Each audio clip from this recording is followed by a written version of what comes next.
Hello, everyone, and welcome back to Capricious Reverie, we're playing D&D again. Woo! Whoa, yeah! Yeah! Wow! Wow! Wow! Wow! So I promise we've played almost as much D&D as it's come, but just as I've said to my players, couple of different things. First is this is going to count as our yearly, as our year session. We've been playing this for a year. It'll be a year next week. It may not seem like a lot of D&D, but I promise it's a lot of D&D, especially for some of you guys who've never played D&D this long. There's a whole lot of D&D. 20th episode, first anniversary! Wow! It's an extravaganza! Wow! And just like some people's anniversaries, this is a horrible way to put it. We have this session marked for warnings and trauma. There are going to be a couple of different things that are going to pop up that could be a little bit riskier. I promise it's nothing against TOS or anything that would be objectively just bad. But please, if you feel like this could be bad for you in any case or form, there's a mute button. You can obviously turn away. Not here to cause any harm, but I am here to give an experience to you guys. And with that, we'll go ahead and get ourselves. We'll go ahead and set ourselves back up into playing the game. You all had just pulled yourself away after handling some of the infection that had made itself prominent inside of the once vibrant gardening area of Mirai's Pass. After clearing out the infection, you all decided to head back to the family manor and settle yourselves into what is hopefully going to be a restful night. You all, at the very least, in trying to recover, separate yourselves into the room. And we ended last session with Broussard, you kind of mulling over the thoughts of your home in the state that it's in, and you carrying on the best that you can, but now with said infection close by and with the looming threat of the prophecy that you left your home to try and find clues about and try and stop it looming overhead, your thoughts are all you have. But you might not be alone.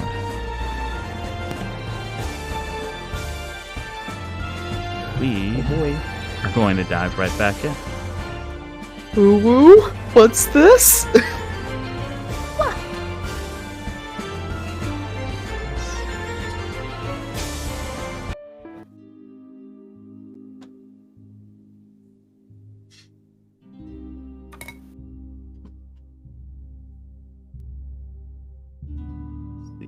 I will shift everyone over.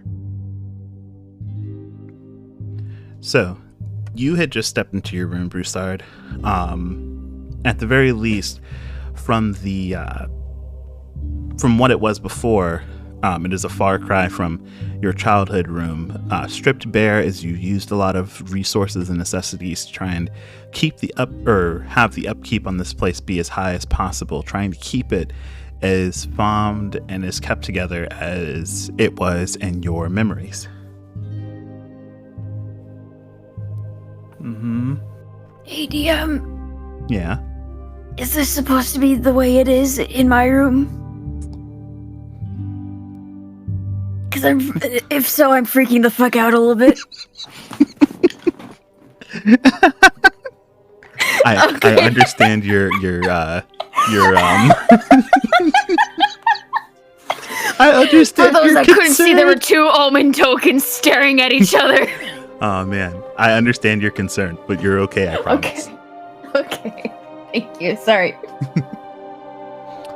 But in the midst of your thoughts, you see kind of floating through The fuck? these little green wisps just kind of like make their way back and forth. And it seems you have a visitor.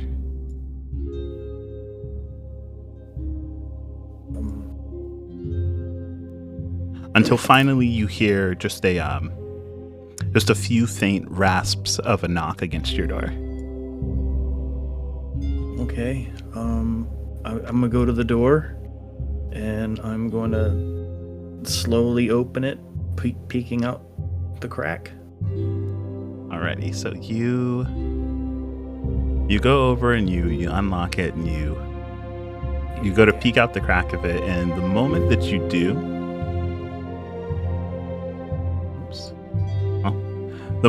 do, there's no one there, and you assume that everything, maybe it was all in your head. Something had gone wrong, but when you turn around, you see. It'll let me. Here we go. When you turn around, you see your father. His full spectral form, some of the nicer, noble regalia hanging off of him, but he's just appeared behind you. So I turn around, I see him standing there, and I kind of fall backwards against the door, and it causing it to kind of slam a little bit, and I hold my chest. God, you can't do that to me. Well, you took a while to answer the door, and so I checked around. I didn't want to just walk in, so I knocked. I'm sorry. Can I help you with something? No, it's okay. I was honestly wondering if I could help you. You seemed a little out of it coming back, and I figured it was for the worst, but you didn't say much. Yeah.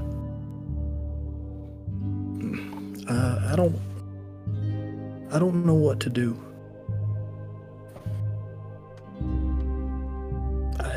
We just went out there and fought the thing that took you all away from me, and I don't know what to do anymore.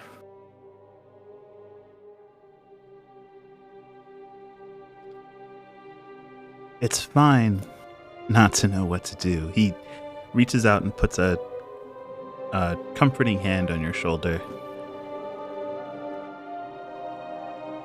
And as much as of a comfort it was supposed to be, your anxieties can't help but pass that cold chill up your spine, as any would feel with the ethereal next to them. And he continues on. It shouldn't be a matter of you knowing every single step that you take. In fact, a lot of what ended up us in this situation was us hoping that a solution would come in the future. And we all know that you're that solution, but there's no reason you can't ask for help.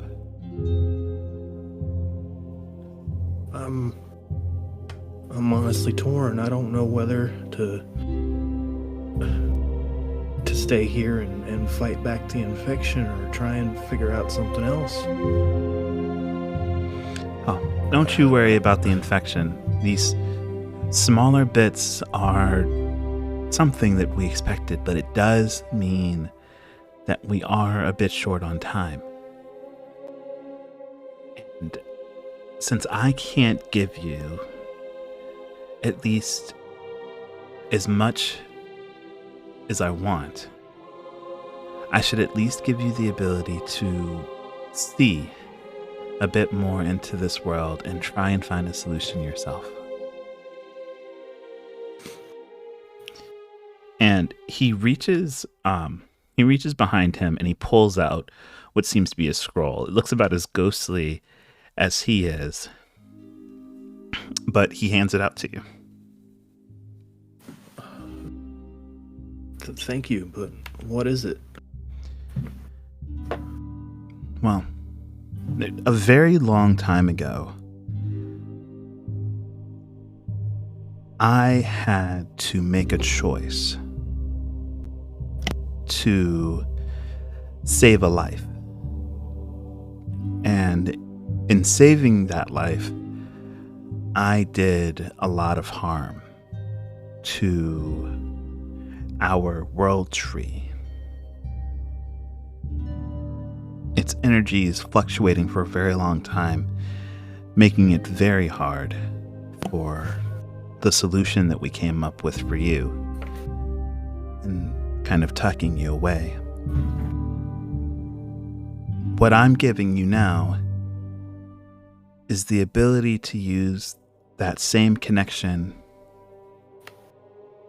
that, well, us in the city made for you, to see into the world's past and hopefully see a bit more into a future yet to be. Okay.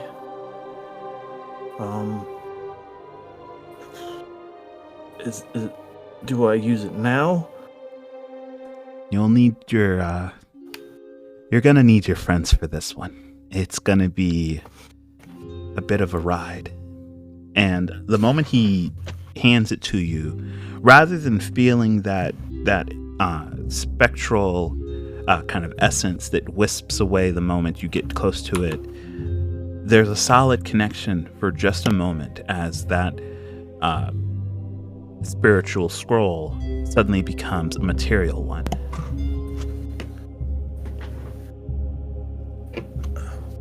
Thank you. I'm gonna put it in like the inside pocket of my coat.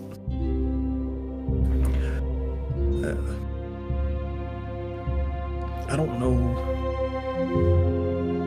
what I'm doing, but I hope whatever I do, it makes you proud. I couldn't be prouder. But I hope that when all of this is said and done, you have the confidence to see yourself the way me and the rest of the town see you.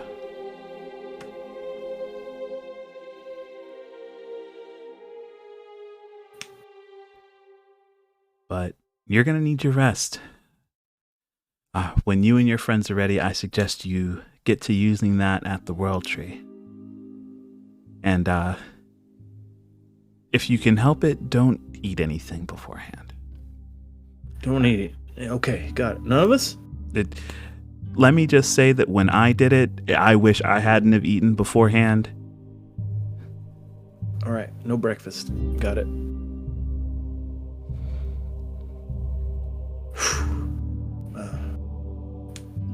Thank you. Of course. If you have any other questions, you can always find your mother and I. But otherwise, you should get some rest. I'll do that. It's been a long, long day.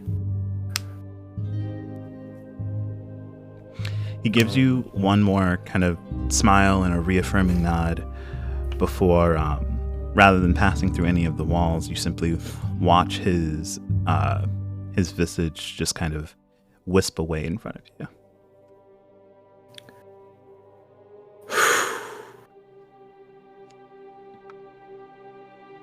I hope I'm doing the right thing. And I am going to flop face first down on the bed. And just let my mind carry me. Alrighty. For the rest of you, this is going to count as your long rest. You can go ahead and reset your health and reset your assets and materials for the day. And if you all have any other plans for tonight, any way you plan on spending your time, go ahead and let me know. Otherwise, we will move to the next day.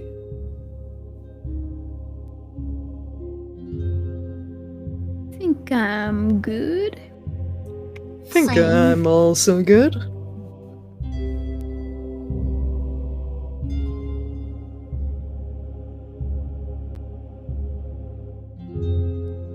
Astrios dead. Rest in peace. I'm okay. Alrighty. So, with that, let me. If ever there was a place to rest in peace. This There's would no be peace it. here. Well, you don't get to move on if you rest in peace here, so I don't know if that's the way you want to go. You get to Man. be my friend forever. Chill the horror movie, Broussard, please. This is a horror movie. You didn't. I'm sorry, do you see where we are? You'll float too. We all float down here. Alrighty. Well, morning does eventually come, though in this place it's a fairly harsh or a fairly hard thing to recognize. A slight chill catches you all in the morning, despite the swamp-like atmosphere usually keeping it fairly warm. A fog settles just outside, but for you all in here, you wake up and the magic that had sprung this place to life the night previously, while you were eating and at your lunch, is gone. And the place seems rather mundane now.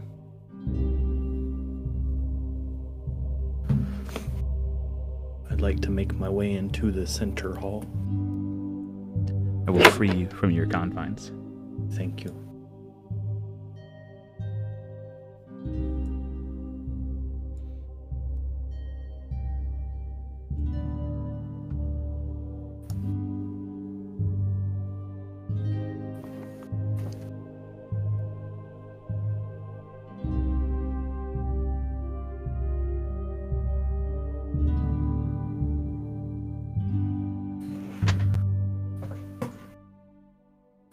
Good morning, you two. Good morning, Broussard. Good morning. I hope you rested well and didn't have any intruders. No, it was fine. I had a dream there was two of me. That's weird. We stared at each other for a long time. Is that why you're slightly hurt at the moment? Hurt? Yes. I hurt myself. Fell out of bed. I fell out of bed. But I'm better now, it's okay. Nope. No, it didn't. Got worse.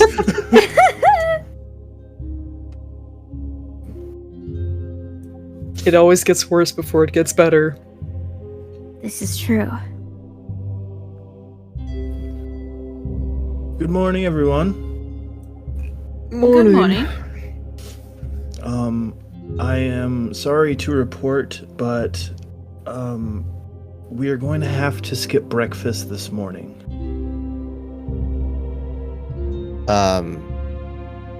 Is there a problem? No.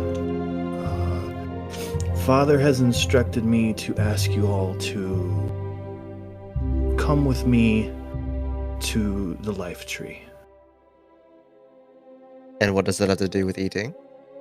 He also instructed me not to eat because what is about to happen, well, he didn't explain. I can only assume it's going to make us very sick if, we eat anything. What Wouldn't we just be throwing a bile if we don't eat anything then? what are we going to be doing at the life tree? Good question. Do you know? Not a clue. Oh Well, I dear. suppose I'm no stranger to uncomfortable circumstances. Me either. Yep.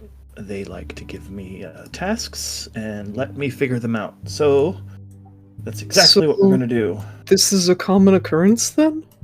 Exactly. Seems kind of cryptic. Yeah. No. A bad Hmm. thing, I'm assuming, though. It's a The true parents thing. seemed like good enough people. I think we're going to see the past Oh. That's a bit much. and possibly the future. Oh, Oh. well, we were hoping for that anyway.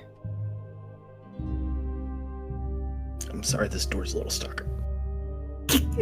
It's I old. mean, Here, Yeah. here, I can help bust it in.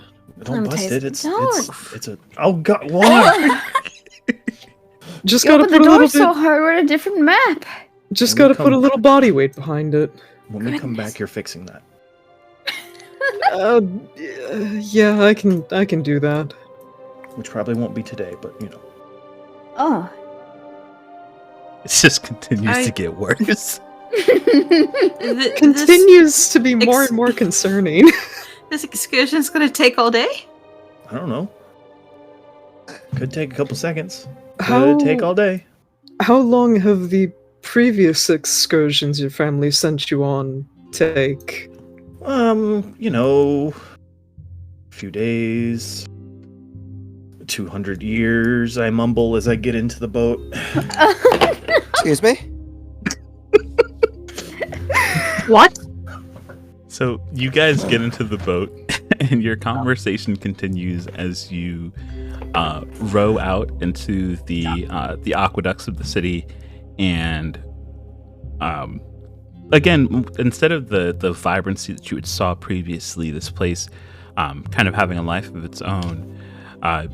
The mist that fills the waters do much to obscure the direction that you're going, but eventually it can't hide such a big kind of emergence as you arrive to the dock of the small, oh, I won't say small, of the island that the World Tree exists on. I just have this mental picture that the entire boat ride, Obsidian, as politely as possible, try and get answers out of Broussard to no avail. Ew, it looks like zombie skin. Look at that. It do kind of look veiny. Well- It is life water. There Who's, might be veins in there. Who's taking their time to actually look at the water and kind of examine I'm it? gonna. Oh, it's Obsidian open. wood. Yeah. Almost go look at the weird soup going on. Obsidian I would, imagine there's even not much though else he to look at. probably shouldn't. I'll have you know it's good soup. Astria would, out of curiosity. What do I roll to look at the good soup? So Yeah. everyone go ahead and just give me perception checks as you look at the good soup. Oh, All right, where's my perception? It's a +8. Someone rolled a 20. I did. It's gonna be your only for the session. Yeah, it's gonna be a great day. 16. I'm a grandmother. 22. 16. 11! Natural 2023. Mika, I want to drink the soup. I got a 10. Don't drink the soup. What if it's good? So, No. I wouldn't drink the soup. for those of considering you what I who see. rolled under a 15, you see just what seems to be a very extensive root system. A lot of them are smaller, but you see these even fairly larger roots that either break the water completely or are while submerged underneath the water, winding their way away from the World Tree. And they, as big as they are and as far as they spread, you assume that the entire root system of this tree probably extends the entire city, if not even further into the swamp system. But for those of you who rolled above a 15, you actually see every so often these small pulses, almost as if the tree itself were struggling, or at the very least living in much more of a sense than you would assume a tree to. Not so much so that the water ripples ever so slightly, but you all do notice that this tree seems to be alive in more ways than one. Broussard. Yeah. Mika won't let me drink the soup. I don't think anyone would. You can drink the soup. It's fine. No. This is probably the freshest water, except for that big old blood splatter that's over there. What is that? Oh. So, No. I hate it here. No. Is it bleeding? I hope So, not. Oh my god, the tree is bleeding. It's only done that once. Oh, so it has a history. It's done this before? It's just its monthly cycle, you guys. You're freaking out over nothing. Trees don't do this. This one might. I don't know. It's a magical tree. It could be a magical menstrual tree. I thought trees had yearly cycles, sap season. That might be sap, actually. I don't know. No. It There looks a isn't, lot like... There isn't a body anywhere within sight, is there? So, you don't see a body as you start making your way up, but when you circle around the tree, you do find something. Oh. Let me grab this because it was kind of tucked back behind here. I wouldn't touch this thing. When you circle, when you touched the flower.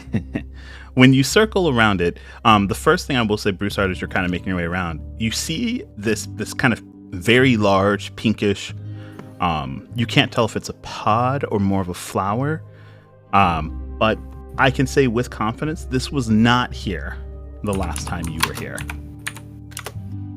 And Mika, when you circle around the tree, you see tucked just behind the tree, covered in this kind of like red ichor, is a fairly large axe.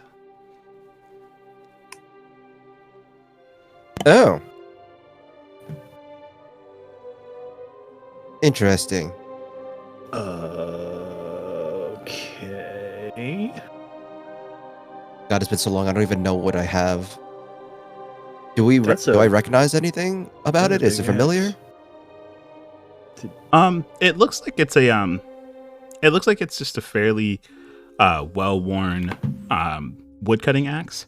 Though I can say as you get a bit closer and you take a look at the like the stain as you walk past that's coming from the tree, it gives off the characteristics a lot more of blood than sap.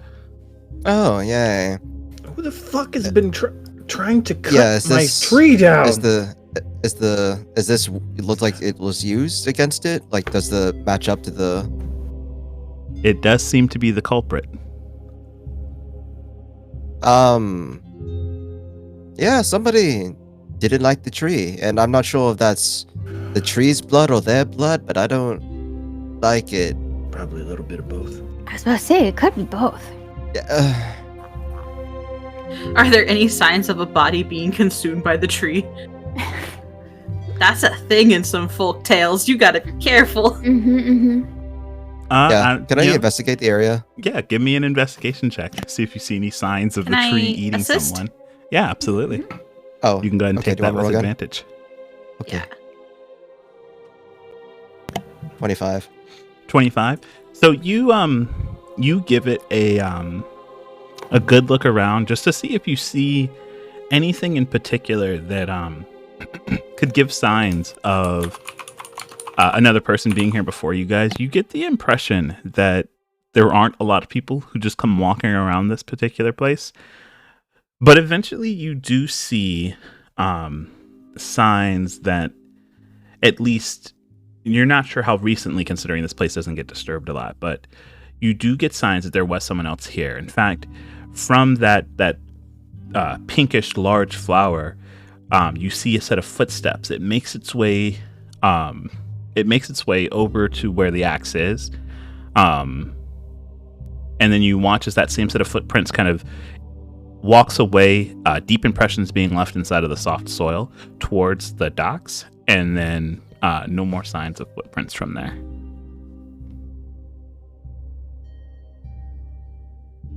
Well,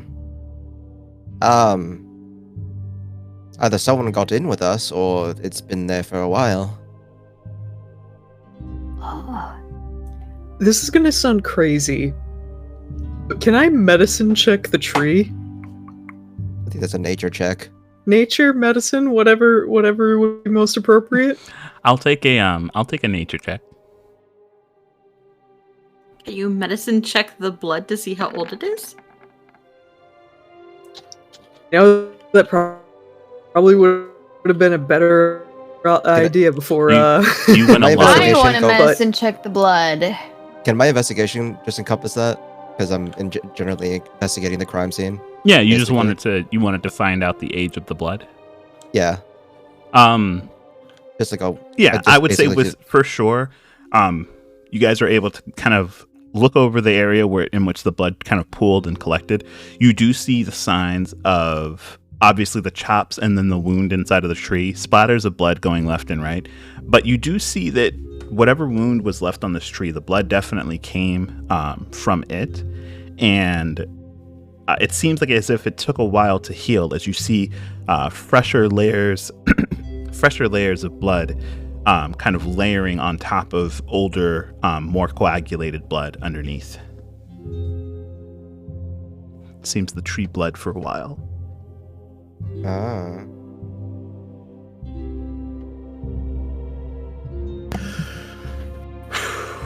The poor tree. I'm taking a deep breath. I'm turning around. I'm going over here because I'm pissed off. All right, I have a mission to do. Can't worry about this right now. You can always ask your family and see if there was any Yeah, hubbub. I will deal with it later. If nothing else, the tree at least seems to have healed from whatever this injury was. Whoever did this. Did you finish the job? Maybe this will help us figure out what happened. And I'm gonna go into my coat pocket and pull out the scroll that I was given. Yep, you go ahead and you pull out this scroll. So, last night my father came to me and told me that I should gather you all here and we should read the scroll and it will show us the past and possibly the future. Well, that's what we came here before. So, So, everyone...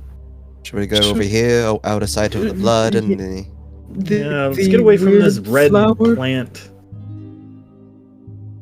Yeah.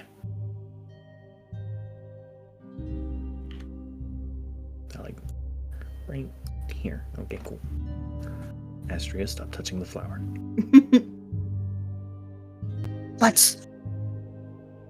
Pink. Come here, you can come touch this flower. Psst, psst, psst, psst, Oh damn. Pink. psst. Oh my god. Alright, I'm gonna unroll the scroll. So you unroll the scroll and you unroll the scroll and you find what seems to be, after reading it over a bit, you find what seems to be a modified communion spell. Oh. Oh. Can I do an Arcana check? Yeah, absolutely. It'll tell you what the spell does, and it'll also tell you in what ways was it modified. Okay. Does anybody else want to help with that, maybe? Yeah. I have a +7 in Arcana. I punch things.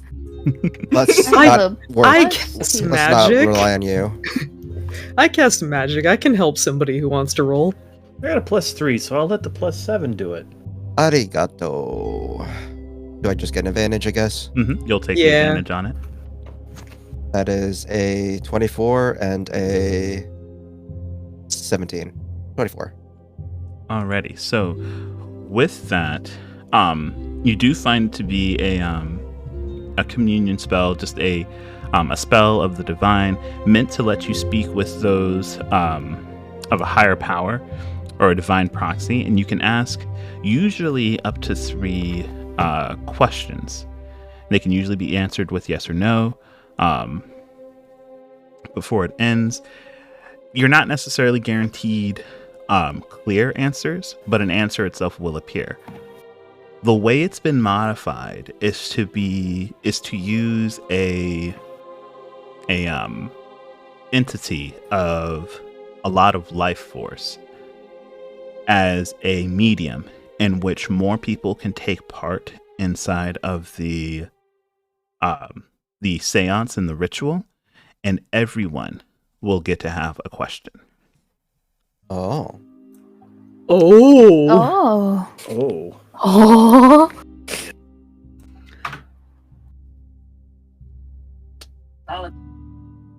Well. So, assuming your father want us to ask the tree questions, judging by the spell, is that... Or use it as a conduit for its power. Yes. Is that smart considering the injury sustained? I mean, according to this, we can each ask a question, so I'm assuming Broussard can answer the question of, like, who did this to you? But we did come here with a goal in mind, but I wouldn't mind Broussard using that question to figure out their own personal things, considering. I will leave my question until the end, and if everything isn't answered by the last question, then I will use it for more proper questions, but if everything we need to know is known, then I will ask it for that information instead. I'm assuming we should go over what we're going to ask then. Probably for the best. Probably so, before we cast the spell at least. Well, he said it'll show us the past and the future, so what about the past do we need to know that affects now? The order which the previous natural disasters occurred. That way we can choose our steps according to how that happened, maybe? Because this is cyclical, isn't it? Or is that just something we came up with our own?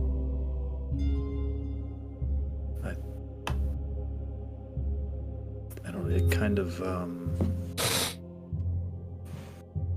I'm not sure. DM, was everything, like you a guys cycle, have or... you guys have researched the natural disasters before.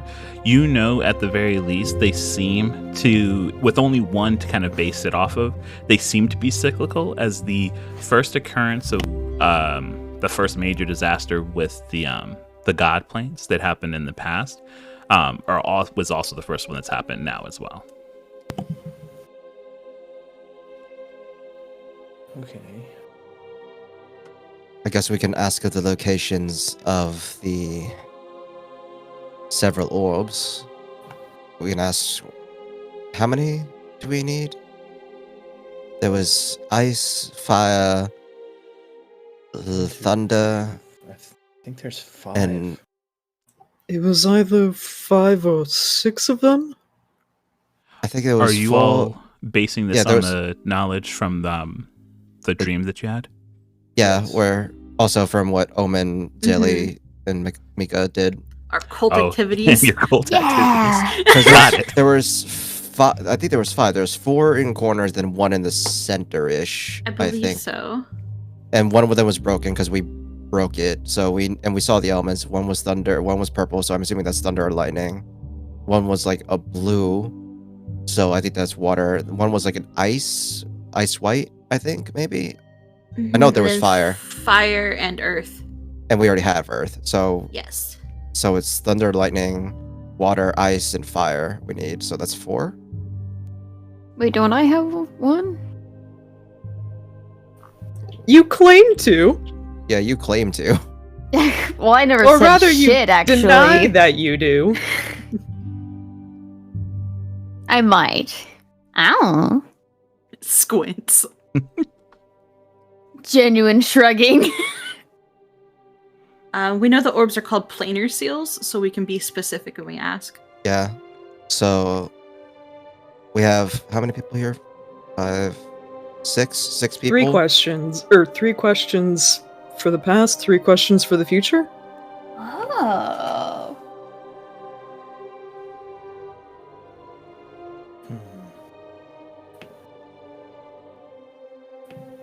I'm writing everything down in my notes in case people want to refer to it.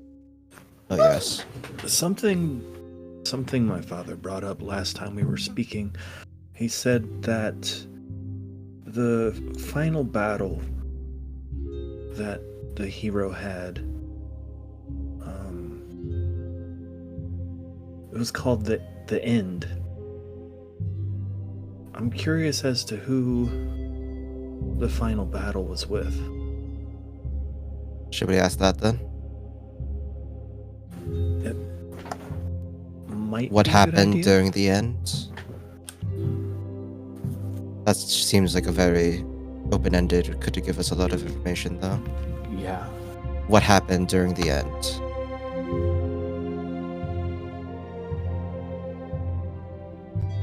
So that's one question.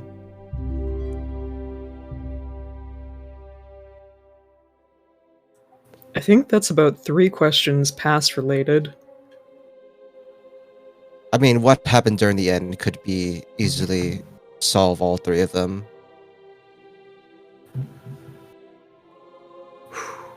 What is very open-ended, I believe. Mm-hmm. Hmm. One for the future is what is the location of or what is the next natural disaster to occur? That is a good question. When, where, or what is a good word. Or Maybe how where? how do we stop the next disaster from happening? Oh, it'll seem to be a waste if there is none. And we're just crazy. Hmm. Perhaps where would be the best thing, so we'll have a location to go to. Yes? A direction I believe would be nice.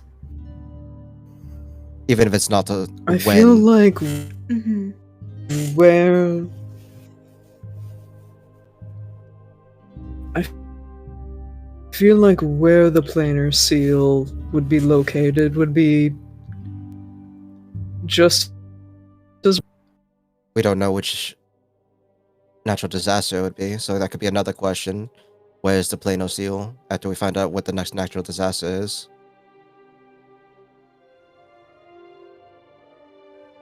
Hmm.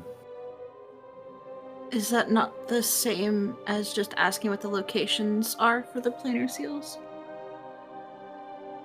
I'm not sure how open-ended we could be with every single one or one specifically. These things are strange and often vague.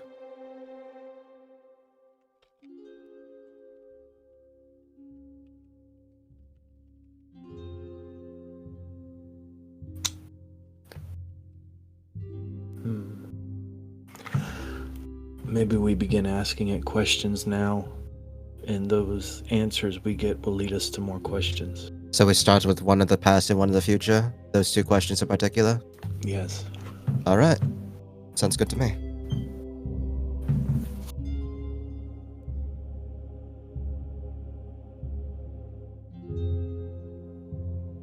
Is everyone in accord?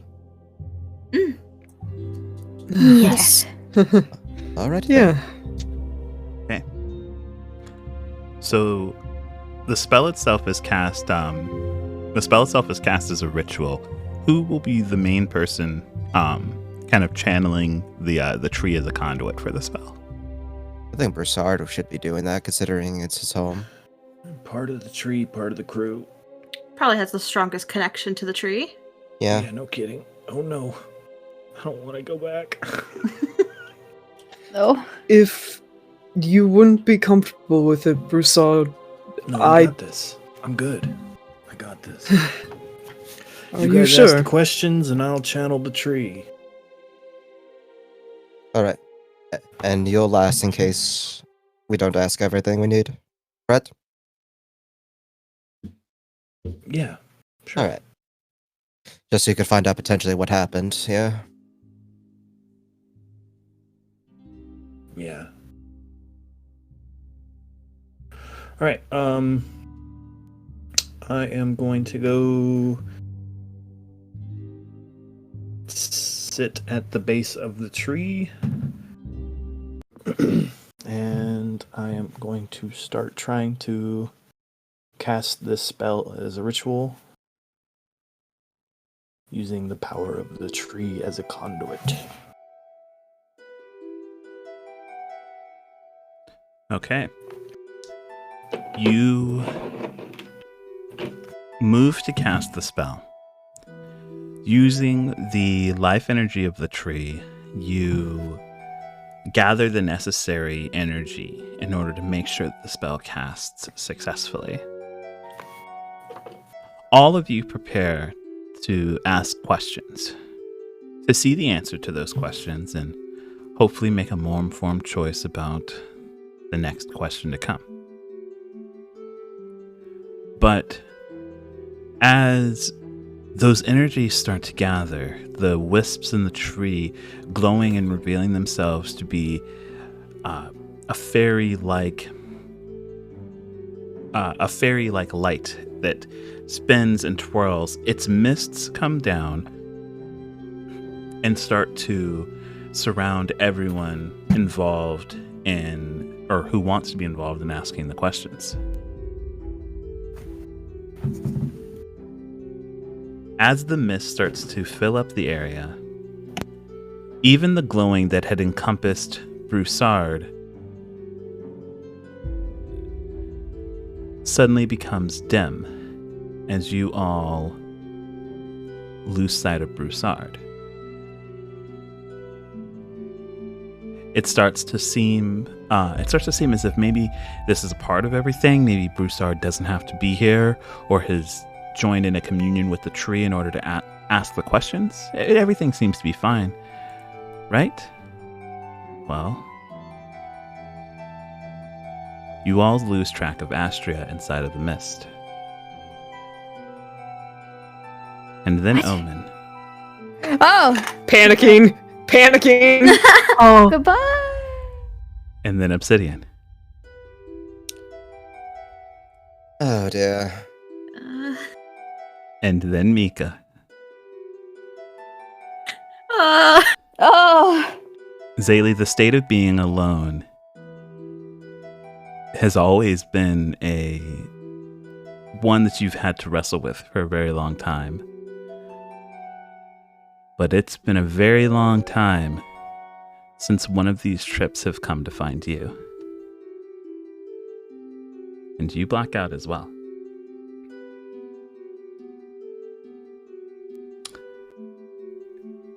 But you are the first to awaken.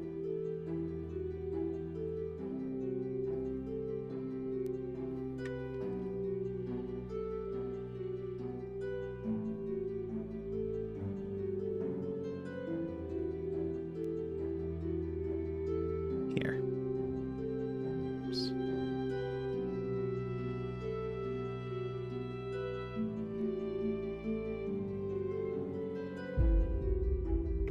ah. When your eyesight finally returns, you see your cage. Or rather, it seems to be your cage, but the ever watchful and ever kept chains that you've always willed yourself to stay away from lest you be restrained once again aren't present. And the bars seem too weak to keep anything back, let alone you.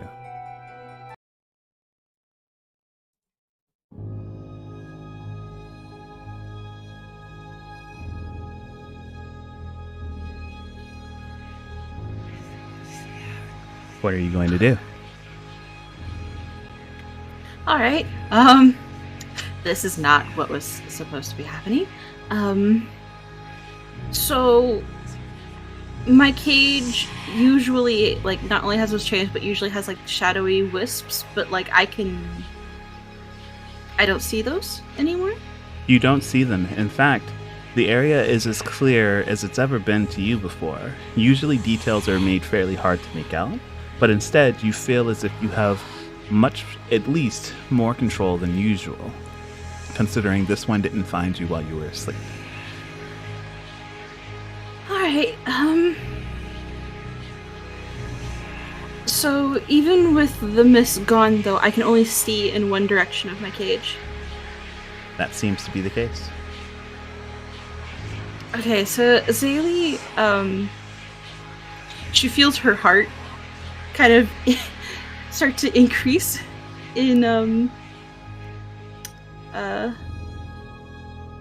increase its rate as she looks around and finds herself staring into the bloody room in front of her, contemplating what to do. Well, before before the thought of what to do comes to find you, some other source does. As your body starts to move, it starts to shift, one heavy footstep in front of the other. You start walking right up to the bars that would usually condemn and block your way. You pass through them, almost as if they aren't there.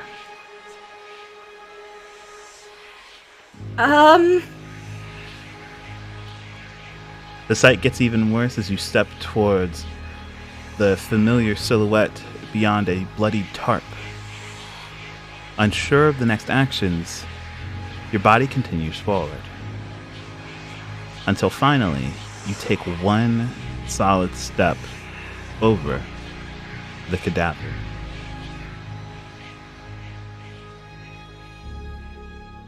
As she moves across the cadaver, she closes her eyes, trying to will herself to stop.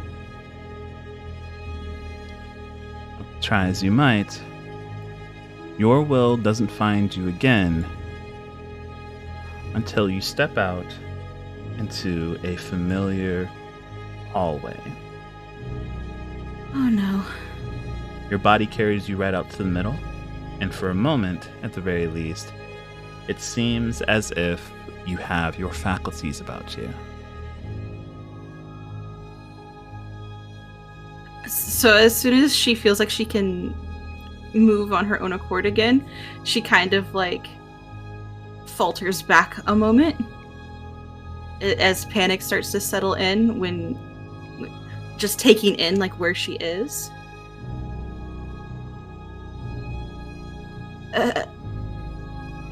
Did the door just close? The door just closed in behind you. Oh man. Okay, it's fine, it's fine. I have control of myself, and this is an illusion. You think that, but it's almost as if the moment the confidence to find a solution, to garner the courage to start taking a step forward of your own accord, that control is immediately wrenched from you as your body starts its unimpeded march forward.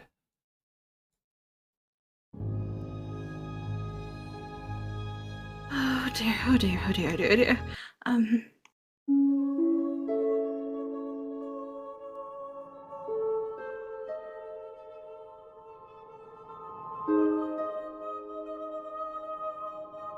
Oh no. I can see into that room, right? Yeah. All of these rooms seem to have just a slight inkling of an opening you can peer through. In fact, your body immediately starts over to the first available door. Okay, from what I can garner from what I can see, does it look like the room that it should look like, or does it look different? It looks very different, in fact. It looks almost as if a window rather than a door, extending outside or out into a scenery that doesn't seem familiar. It seems that all of your recollection of this place ends at the hall. Okay.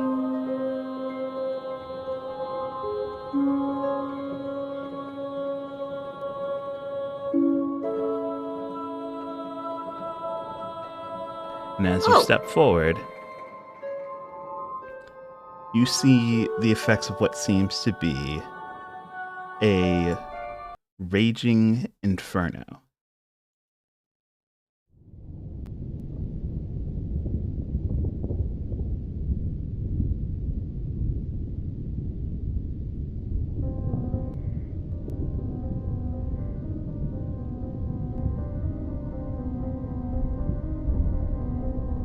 When your eyes finally sit inside of this room, Obsidian, Yep. your sight finally does arrive to you. The first thing that strikes you is the blazing, or isn't the sight though, it's the blazing heat that surrounds you. Real fast before we get too deep into the narrative, may we please double check and make sure that I have vision, because Oh, you I have it don't now. seem to. Yeah. Oh! Now you see what I see. Do you see what I see? It's in making your way out. It's into making your way out into this blazing inferno. You see the houses going up in flame. The heat so intense that it forms the entire structure to crumble.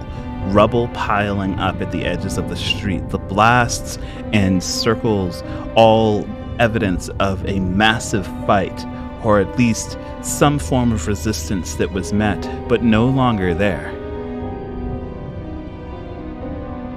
The only thing that snaps you back is the screams of what you can only assume to be a victim, as another house is torched. The perpetrator right in front of you.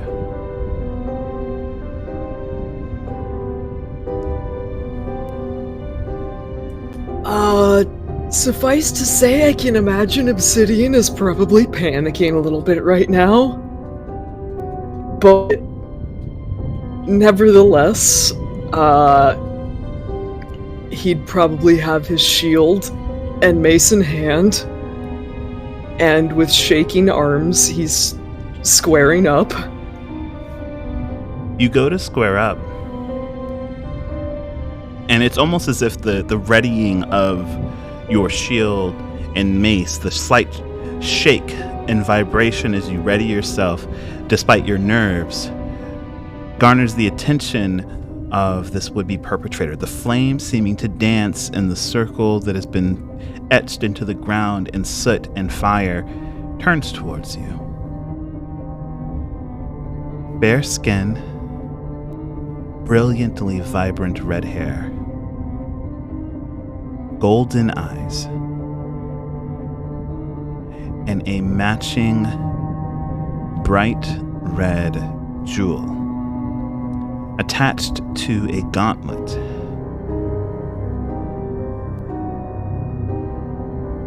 She looks over at you, her eyes dancing with a sort of madness before a sense of recognition crosses.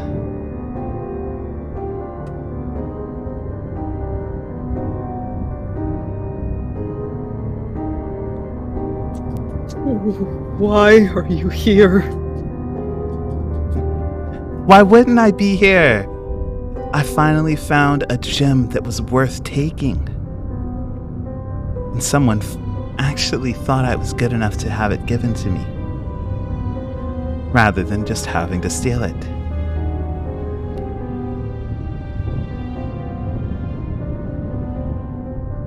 Obsidian. Mm-hmm.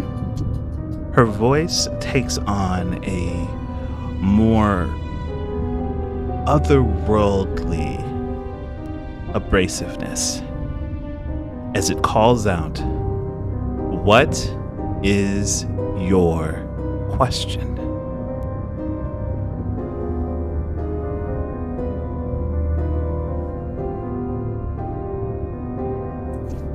Oh, God. I need to ask myself if Obsidian can think straight about what question he or what questions should be asked versus what he would want to know. Wisdom saving throw. Matter of fact, I'll take a wisdom saving throw. Yeah? Let's see if you can Okay. keep your cool Yeah. to not bring your personal emotions back into this this particular culture.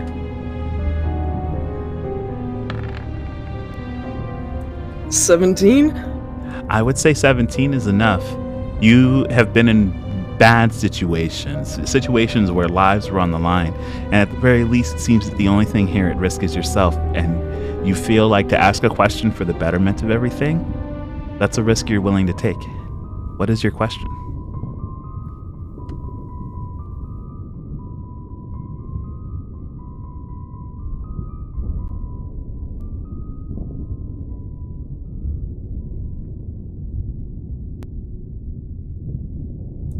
What happened during the end?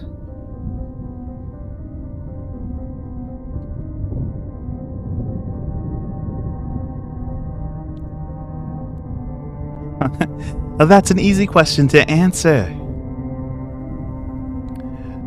The hero, thinking the fight done, took up a chance to go and meet their right-hand man. Of course, as all heroes do, they revealed information that proved themselves not to be a hero at all, but in fact, one of the very sides of the same coin that had destroyed the world once already. Who was the end to not get mad at that, to not stand in the same fight once again, to not take up arms against the very hero they had sought to assist. And to that point, they, along with the hero, would fall. And that would be both of their ends. For now.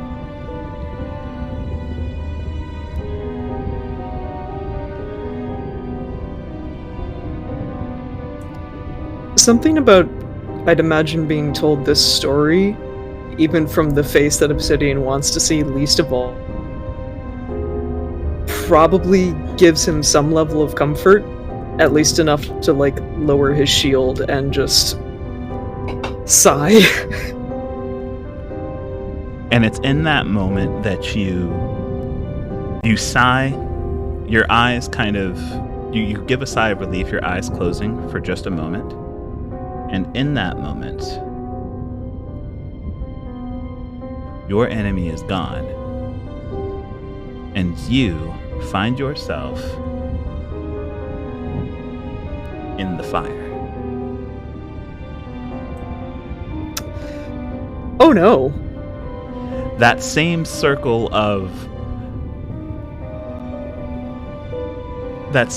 that had been etched in, that same control that had been left by the red gem glowing amidst their hands, you can think of 100 different questions that you could have asked, 100 more questions that you have to ask. But it seems that just as you had asked about the end has in fact come to find you. I'm in danger! Zaylee, you watch as Obsidian appears within the fire. Their large frame, as much comfort as seeing it would usually invoke, nothing but terror comes from it as the flames continue to grow, finally overcasting them. She tries to call out to him. I don't know if I can use my voice. Oh, you Can I hear her? You go to try and call out. Your voice seems to choke up. Nothing yet. Obsidian, you think you hear the chokes of words being overwhelmed by the flames around you, until finally, Zaylee, you watch as Obsidian disappears from sight, and the door that you were standing in front of throws itself closed. No. Oh shit! It's with that your voice finally returns. Your faculties about you once more. She throws her fists up against the door and sees if she can open it. You go to reach for the doorknob. It's scalding hot. You pound against the door, but you can't make it budge.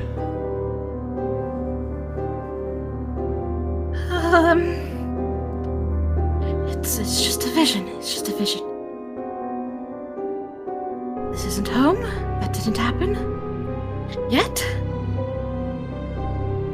She's trying to coax herself down away from the door.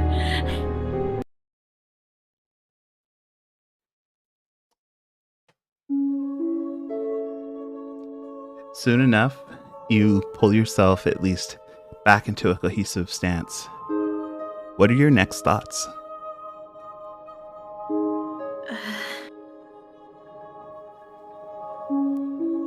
So after seeing that, and seeing that the room isn't the room that she initially had thought it was going to be,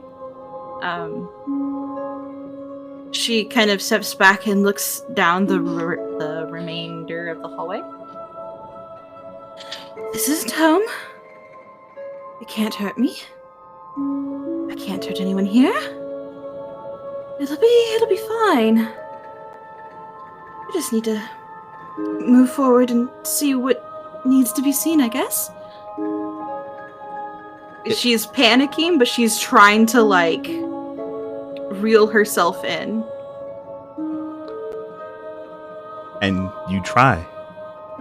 You think with a few more moments you could at least possibly pull it back together enough that you could start to move forward. But the moment the idea of moving forward hits you, your faculties are snatched from you again.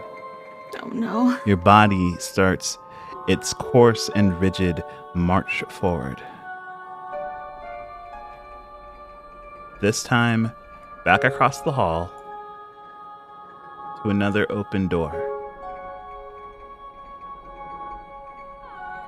Each step forward, you feel that wave of heat that you had experienced at the previous door be wiped away with a frigid chill. Another step forward, and you even feel the speckle of what seems to be water as you arrive at another door.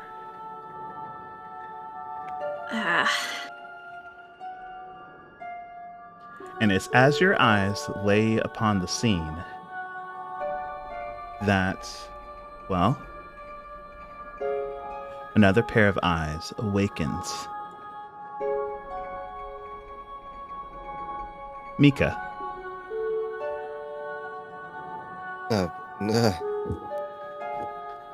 What finds you first isn't even your sight, it's the freezing cold. Your home was something of a cold place. At the very least, it was after everything had come to pass, but even then, the winter months were always the worst in your younger years. Heat was something that you had to seek out, at least the comfort and warmth of those in which you sought out. But as the winds of the snowy chill fill your ears, only to be drowned out by the raging waterfall that falls behind you, you try and get up to your feet.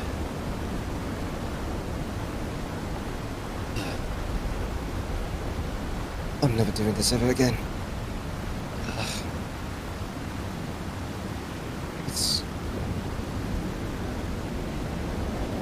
Mika gets up and just stares ahead of them. As you do, keep going. You're met with what seems to be this kind of frozen waste of ground. The effigies of frozen cadavers laying strewn, all heading towards what seems to be some semblance of shelter. And just beyond the gate, a familiar face.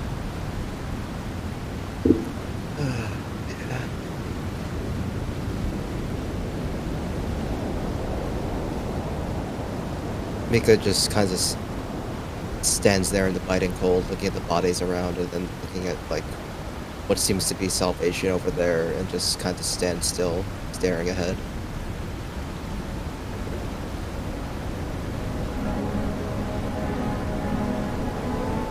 It's when you Just- think. No, nothing. I was cracking my neck. It's when you think of that salvation that you hear the sounds of what sounds like footsteps from behind you in the previous path. More of the unlucky, more of the ones seeking this path. Their footsteps slow, but unstopping. You don't feel as if there are good intents behind you. Yeah, I'm gonna turn around and draw my blade. As soon as you go to draw your blades, you pull on them, that cold steel that you would use to protect yourself later on in life, those memories of doing what was commanded of you, those orders that you followed, they rush through your mind and you think to depend on the skills in which you grew up at that time. But the moment that those blades are exposed, they freeze and then shatter in your hands.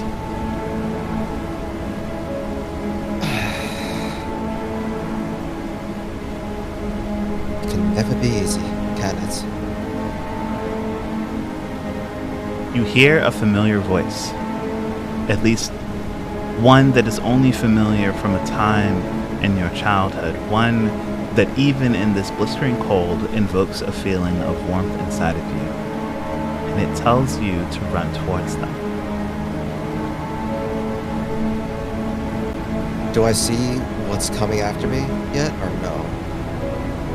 You don't see what's coming after you yet, but those footsteps that you had been hearing crunching against the snow are starting to multiply.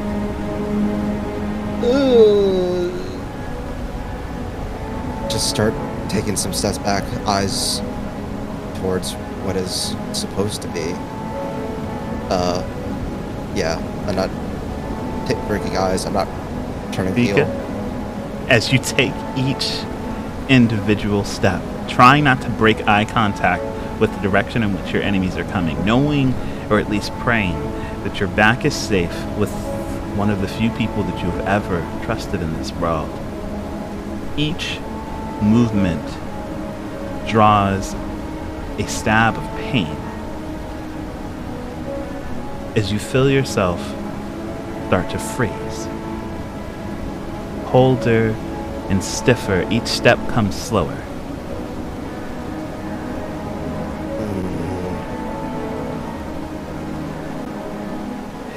It's at this moment, with your body aching to follow the commands of your mind, that the steel door, the steel bridge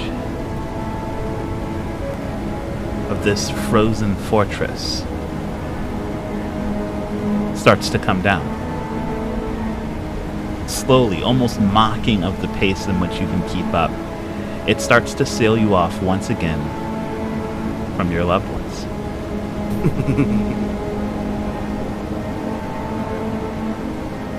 With that, Mika tries to cast a spell. Go for it. I'm gonna cast Shatter on the door. If I can. I'll cast it to a 3rd level. That's all I got. Okay. You go to cast Shatter on the door, and the shatter affects the area. You watch as the walls tremble, the door unable to stand up against the might of the spell that you cast. But Nika, neither does the floor. Oh. As the ice floor underneath your spell's target, the door itself starts to shatter and break. The person in front of you looks down at the floor before looking back up at you and delivering,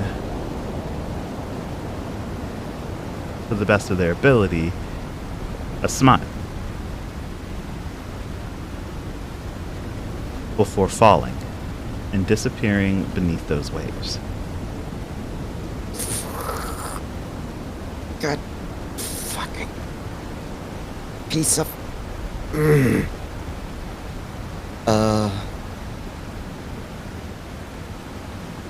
Those footsteps are closing in.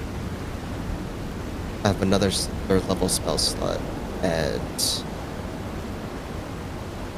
I'm just gonna cast it at the center of me. What spell are you casting?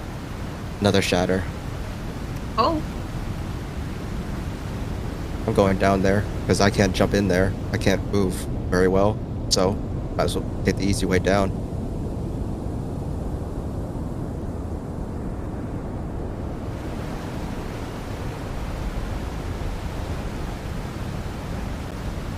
Well, let's do this.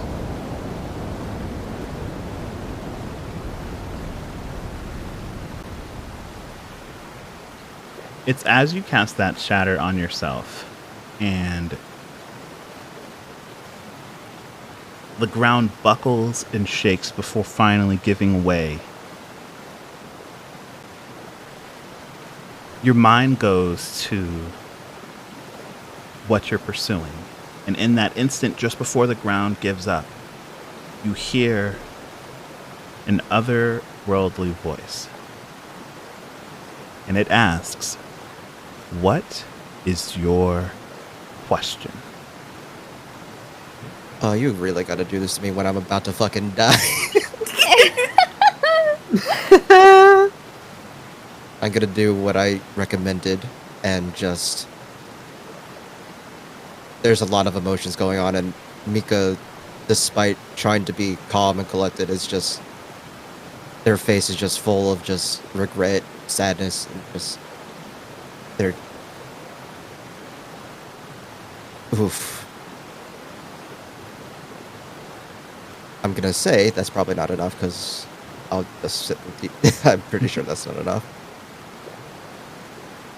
Yeah, with that, it's not enough. I'm not going to restrict the questions that you're going to ask, but you're going to ask the question that you feel is most pressing to you in this moment. How can I save her?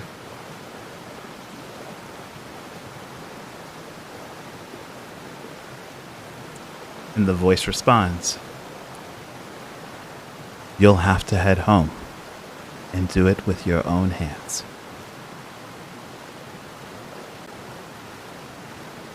And it's with that, everything goes dark as you careen down into the pit that the shatter opened up beneath your feet. You are gone. Gone to where you feel your loved ones are waiting. And for you, Zaylee, another door slams shut.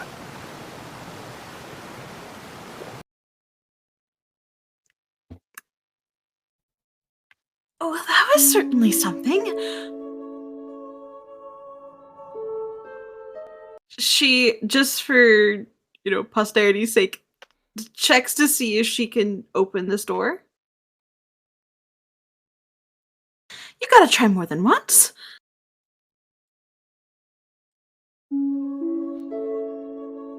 You go to try, and as the reverberations of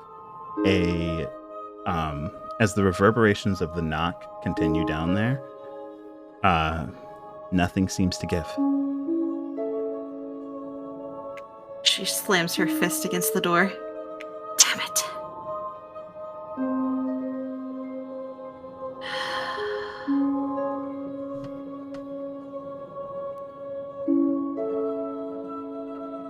I don't know why I need to see all of this.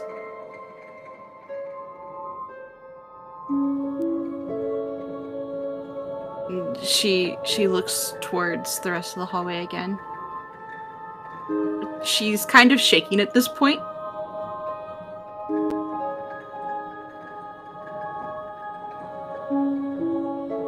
You're gonna make me see more, aren't you?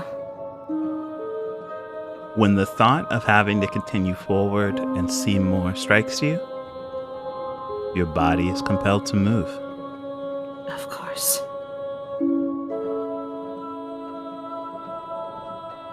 You shift down towards the next open door. On the same side of the hall.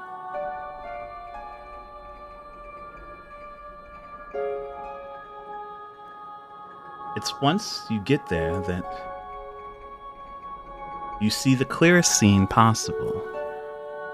Stark marble white floors adorned by a black stray of black carpet leading up to the most royal of purples. I'm going to slide them back a bit. And of course, at the center of it all, almost seems to be, at least for the scenery, the one that you expected the least. Astria.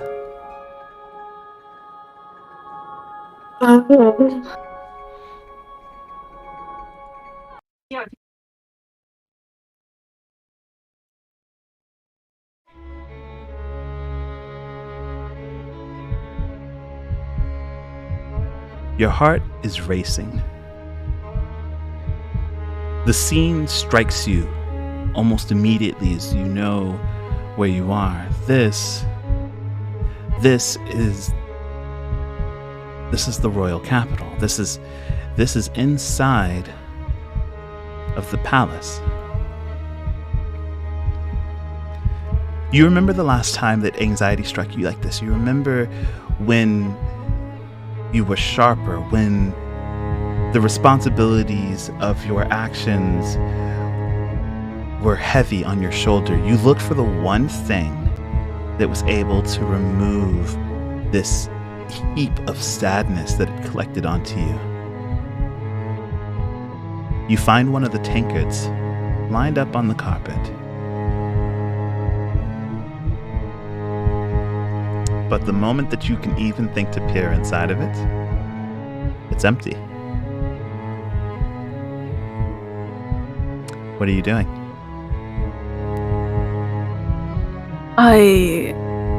I'm running towards the body in front of me. Your body starts to move then. As you start to move, hoping to carry yourself as quickly as you had ever done, your body can't help but slow itself as you unconsciously look towards every single empty tankard. The vice that you had used to escape these terrible things that had happened to you before, now slowing you as you go to try and meet, well, the reason for your vice. Your footsteps slow even more as you finally move past more filled tankards. The temptation to stop and grab a immediate, some type of relief. It doesn't stop. As you move forward, the body finally comes more into view. Your heartbeat quickening even more as you see the drapes of a royal purple lanyard amidst traveling shoes and traveling pants, a familiar outfit to the last time that you saw them. A crown meant to rule, a crown meant for more, a crown now bloodied, fallen from a head now toppled. At their side, a mountain of tankards, full and only a few emptied, lax in their judgment. Astria, what are you doing?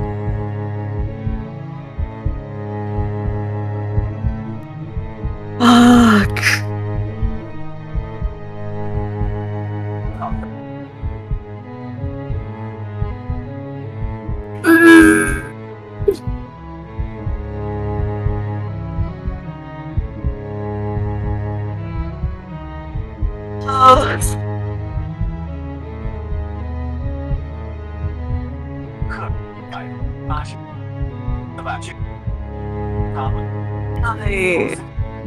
I run up to the body and I try to shake the body, hoping that they're just asleep. You run up to them, immediately to their side. You grasp them into your arms. You shake them just to see if there is any response. There doesn't seem to be any. Your mind starts to wander and think about what it can do in this moment. What have you ever been able to do for this person? What can you possibly do now that you're like this? And that is when a voice catches you.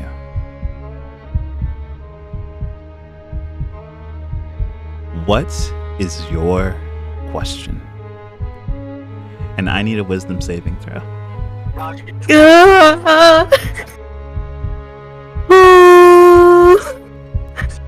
my god. Oh god, wait, hold on. Wisdom. Oh boy, okay.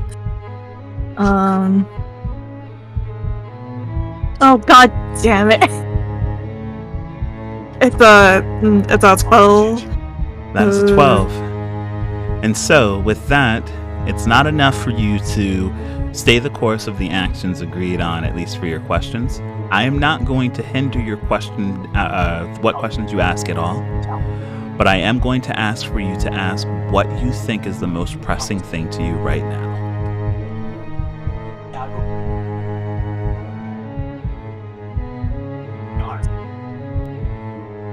Who did this to him?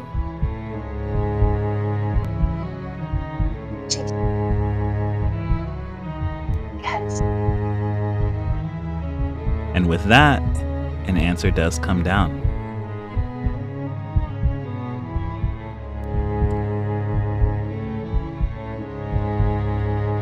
His father did this to him. And it's with that, Astria,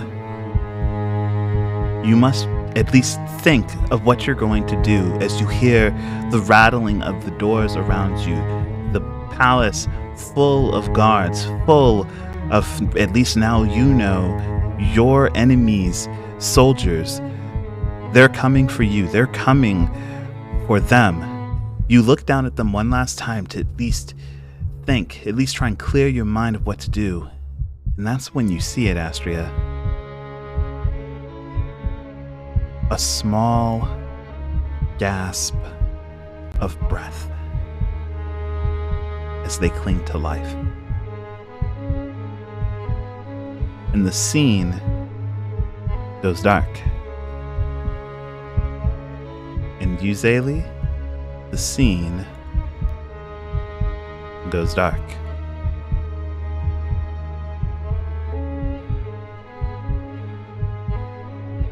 Okay.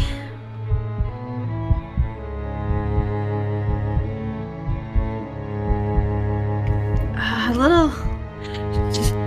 Okay, so I feel like at this point, Zaylee has started to get a hold of the brief panic of viewing these things.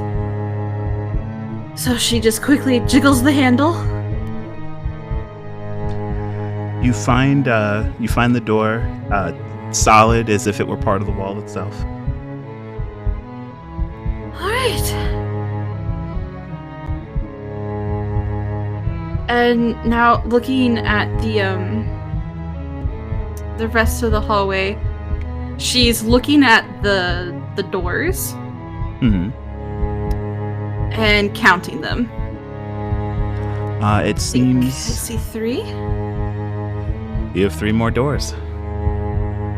All right, mental math, the amount of people left in the party. You've seen 3 party members so far. That should leave 2 more. Okay. I can kind of see Broussard, I think. That you can, through an open door. let's get this over with. You think to move, and for a moment, you feel like you're in control, as at least you are allowed to take the first step. And your body moves in that automatic, rigid fashion again over to the next door. God damn it.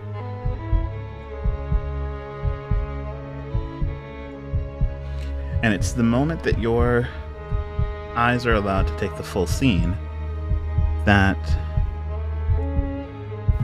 Broussard, Hey. your vision returns to you.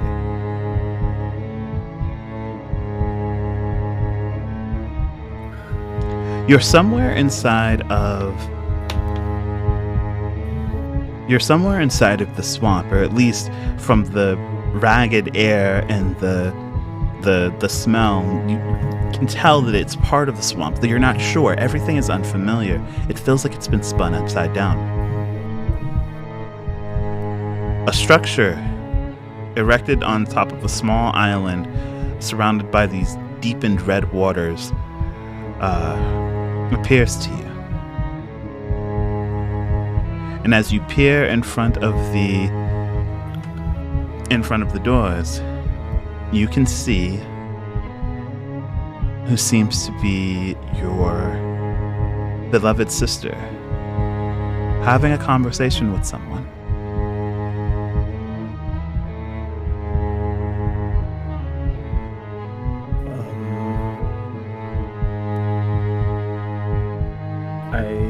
I step in. Oh, I can't step in. All right. I try to listen.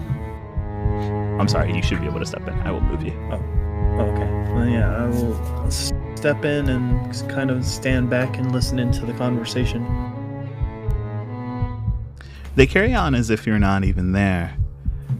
Your sister speaking up in that kind of that calming and yet nervous fashion that they always spoke in. They say,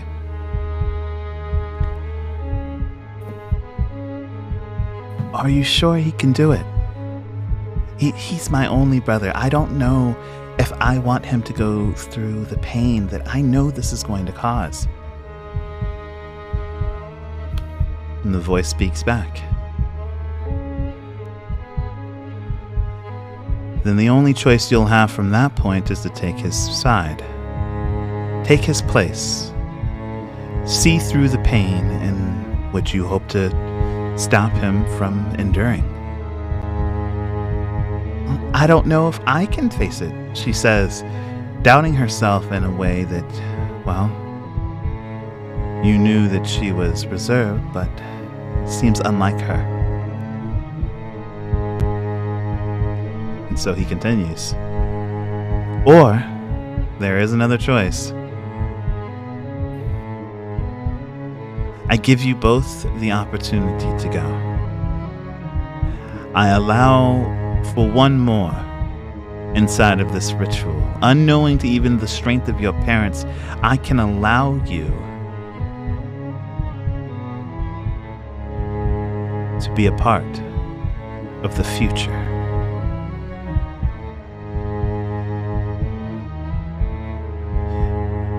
Do I know that voice? You've heard it before. As the voice of your dreams from the very first time that you had, well, staying in the same inn as the rest of your party. The end is speaking to your sister in no uncertain terms, somewhere, sometime.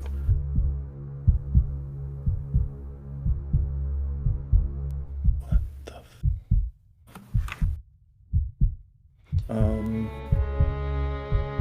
I'm gonna step forward again and see if I can see a face. As you step forward, their features don't seem to clear up any. At the very least, it doesn't seem as if they have any distinguishable features at all. Though you do see familiar and unfamiliar pieces. As you get a bit closer, you can see this bracer of sorts wrapped in a bronze and gold-like fashion, a green gem adorning it. You see yet another one on the opposite arm, this time adorned in a red gauntlet, a red jewel. You see in the midst of their chest a hole.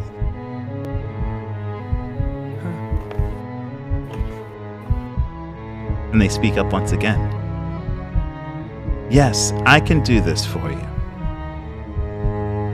You see, but I am going to need something in return. I am made of many things. I am one who, at the very least, has influence, or would like to, at least. What I need from you, though, is ability to extend my influence, at least beyond what I am now and into the future. What you see on that pedestal is my heart. And I need you, of course, once this is complete, to put it into the tree.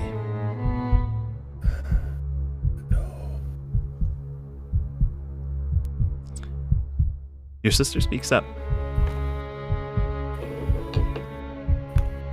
Do I have to? I mean, if you're going to give me what I want first, it just... How do you know you can trust me? Well, that's the thing. I don't. But I've met your mother. I've met your father. I know both of them at some point fought alongside the hero, as did I. I want to trust you, which is why I'm giving you this offer. It'll be up to you to decide whether you'll follow through with it, and I will not blame you either way. You watch as her head kind of tilts down in contemplation. And a voice, different from both of them now, speaks up.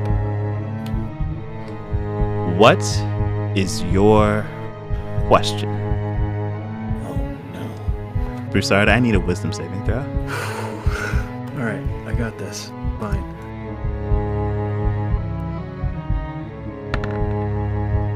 15. 15 is just enough. I'm going to allow you to pick any question that you want, whether pressing to this situation or not, or among the many that you have set out, or that you have set out to answer once invoking this ritual. A lot is processing through my head, and I'm taking in a whole bunch of things that are happening here in front of me that I didn't know even happened. And I remember back to our conversation about asking the last question, but I'm not sure how that's going considering what I'm seeing in front of me. So, instead of asking the question that I want, I ask,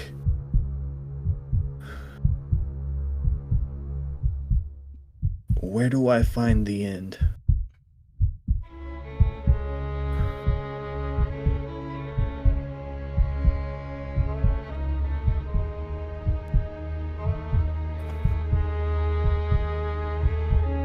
The end. The end is, of course, opposite the beginning.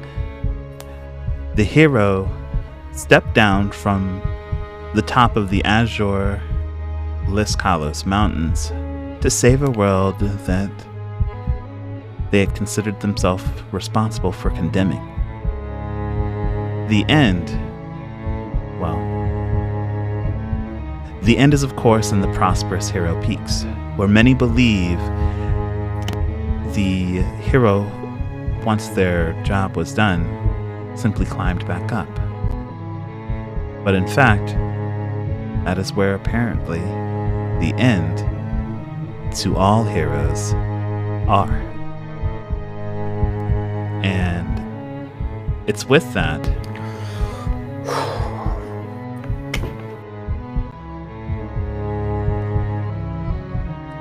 you go to, after catching the answer that you were looking for, you look back forward to the conversation that was had, and it seems as if you've missed something. You're not sure the answer that your sister gave. You're not sure even the expression that this person wears on their face, whether they are disdained at the answer that they got in a resounding no, or excited or confident in the yes that they got from your timid sister, who, at the very least, looks still uncertain about their answer. And with that, the scene goes dark. And Zaylee, you watch as the doors come closed.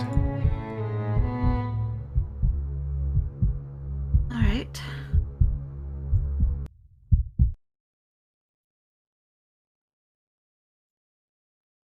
We're not even going to attempt to open that door.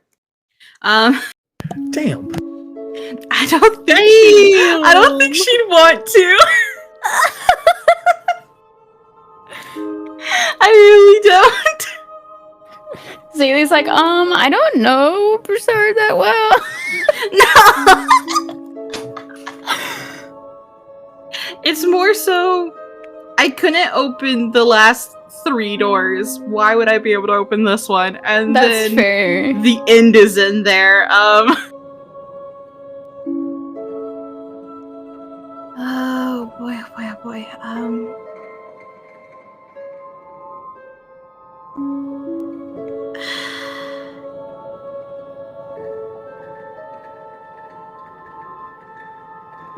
So I've been helplessly watching all of these things, right? That you have.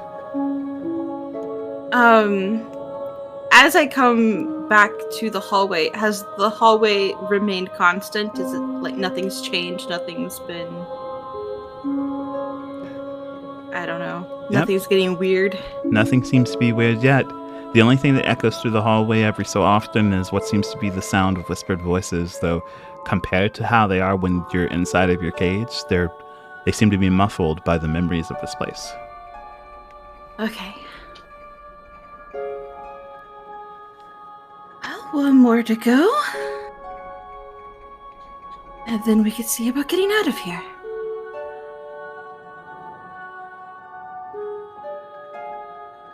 Can I move? Do you think to move forward? Yes.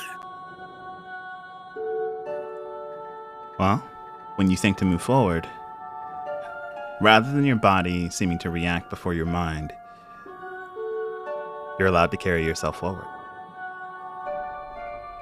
All right. The panic is definitely subsiding. She's starting to feel a little better, knowing that she has control now. And while she did have control, and her pace was like heavy and like with purpose, she herself is moving a little timidly. Gotcha. Because is this hallway even with these doors, it is reminiscent of her home, yes? Yes, of her childhood home. The room that she started in was her bedroom? Where her bedroom would be in place, yes. Okay. And as I move down this hallway, I can see that this door is cracked open. I can't see into this room, so I'm assuming this door is closed? As far as you can tell, yes, that door is closed. Okay, so as we start to move through the hallway, she would inch closer to this side of the hall. And after seeing that other door is closed, she's going to pretend she just doesn't see it and move forward. If I pretend it doesn't exist, maybe it just doesn't. That's how we solve our problems here. Yep, we ignore them. It's true. we Look at the ignore party. Yep, we ignore them until they become our problem, you know? Oh, I don't like this room. Can I turn around? That is too bad. The moment the thought of even turning around crosses your mind, your body, the faculties of control that you had are snatched away. No! You're forced to take this final step into scene. And it's just as your eyes fall along the scene. I don't want to be here.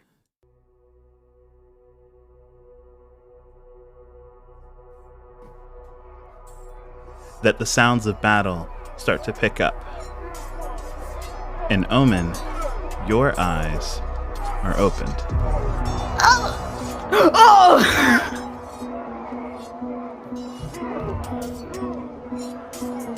Before you plays out a battle, as troops make their way up these blued stairs, the stone from its natural state of an kind of azure color are stained red with the footsteps of soldiers. And these soldiers, no matter their relentless march forward, are being absolutely slaughtered. Air elementals, or at least the sort that seem to have wandered their way out of a storm, march their way down. A coarse breeze, or rather, gale, makes its way and hits the side of the stairwell, almost knocking you off of your feet.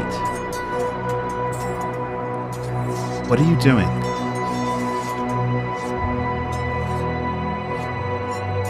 That is a good question. This is not the scene I thought you'd pick.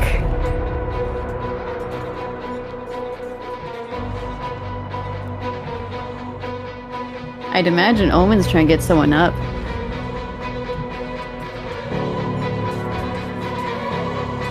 It's just as you move to get someone up, that one of the air elementals pushes past, almost seeming to ignore your existence, but its force and just its existence forces you to the side. Your eyes are forced to glance over the side of the rails. You're Oh, no. a long way up from the ground.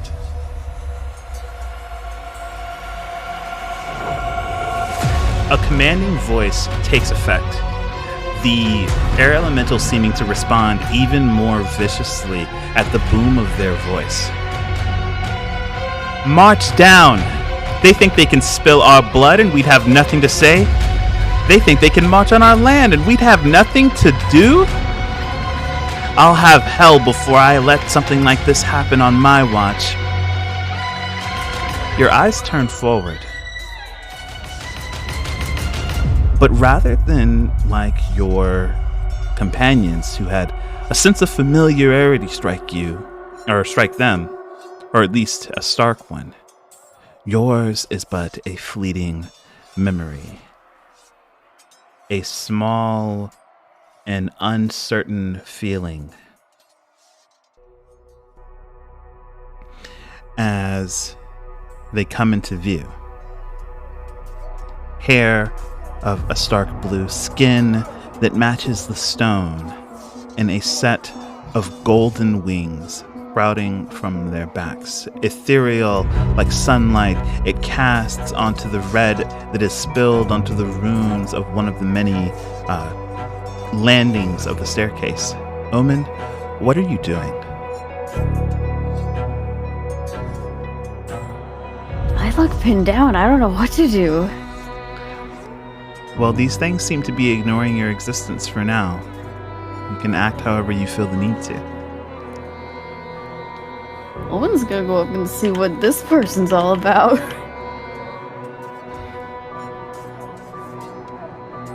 It's as you make your way up, passing by each individual elemental, your footsteps kind of soaking into the blood of the fallen. You march up trying to get closer to this person. Finally, you're able to at least see some of their characteristics, these bright golden eyes, this look of ferocity amongst their face. Scars aligning the skin that it is exposed. Some that cover their eyes and lip, a crease of battle, but then a stigmata of small crosses lining their neck. And from an exposed arm, you see with the dancing of scars, as if whether it be battle or whether it be pandemonium that found them. You watch as the only thing that glistens beyond their wings is this massive jewel that acts as the base for an even bigger glaive that stands at their side, ready to strike down anyone who comes within range, their eyes forward on the battle, paying you no mind. Oh.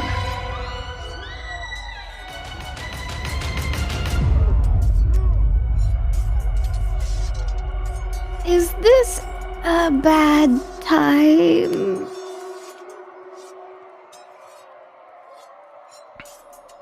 Person who looks a lot like me but also could not be me? You ask, and it is only in the midst of asking that you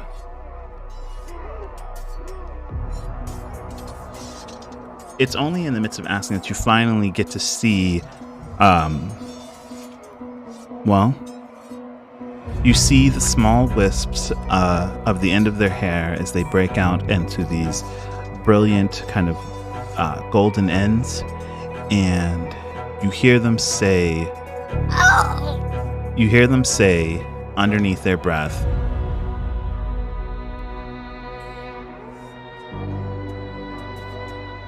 "You will not make my daughter a martyr like you did our hero." And Omen, your thoughts are drowned out by a voice that asks, "What is your question?" Well, here's the thing. Oma doesn't have parents. To your knowledge, but I need a wisdom saving throw. We need to see if you can keep your focus and ask what needs to be asked in this moment. You said wisdom, right? Mm-hmm. You're a cleric, you got this. Oh wait, I had to double check.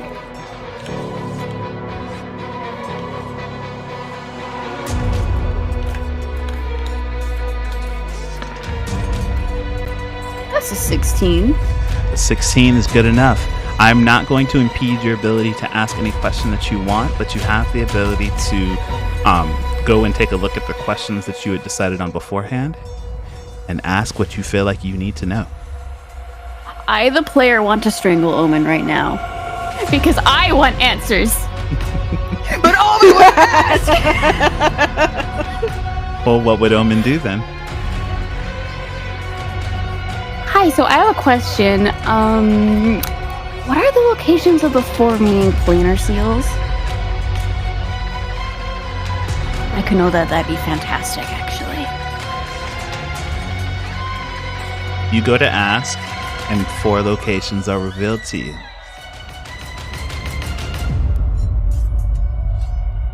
Oh, wow, excellent. Thank you. The first is Skylia Castle, where they let you know that the first planar seal is.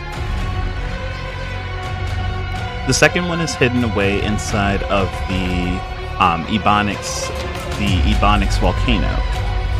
Not the one that you think, though, as your mind flies to the far reaches of the other end of the Ebonyx Convergence range. A hidden volcano. One that you're not sure if it's less dangerous or more dangerous than the one that you know is active.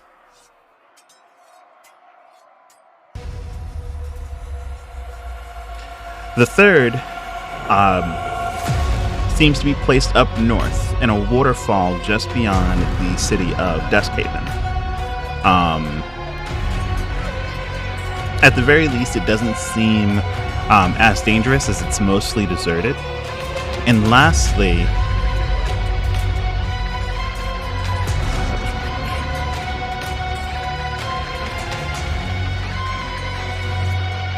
the last one seems to be, just as it flashes into your mind, your eyes are carried up, past the person in front of you, up the winding staircase that you can now tell is actually rising up a mountain.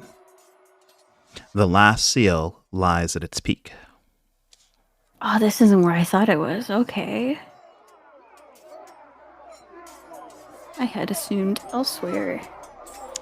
And it's as those answers come to find you that this person finally starts to move. Their feet lift off of the ground, their golden wings carrying them forward as they swoop into battle. The gale that follows them, well, it's like a storm. An omen. It is not one that you can withstand as you go careening off of the side of the mountain. Oh. Zaylee, you watch as Omen goes falling, just out of sight. And with their sight gone, so leaves your sight.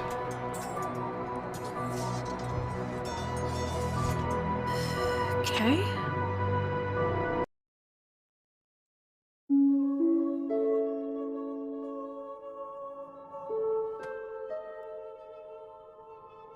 That was a rather intense scene.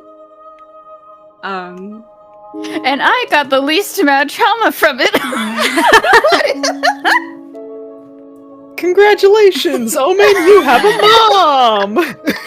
No, Yay! no, I don't. Besides saying, haha, you got parents. So after seeing that was rather intense. Zaylee kind of like fidgets for a moment and glances towards the beginning of the hallway where she had started. Mm-hmm. That was it, right? I can leave? Zaylee, She's trying so hard to ignore that last door. you can hear voices coming from behind that last door. Oh no. What kind of voices? The familiar sort. Like the whispers that she constantly hears, or like people that she knows? People that she knows. Oh, goody. Okay. Whose voices? May I ask? Well, one seems to be your father. He seems anxious about a decision that's being made. The other one is your mother, giving a rather lax opinion on what you should do upon your coming of age.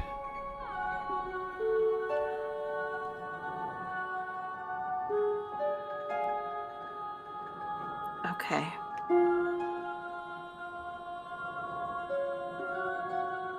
Oh man.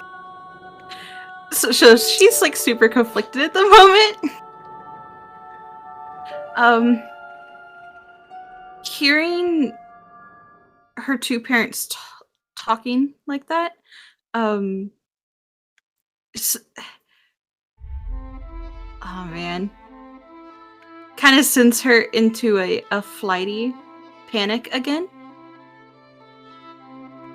And she looks very nervously between that door and the start of the hallway, debating herself whether or not she wants to give in and walk to that door.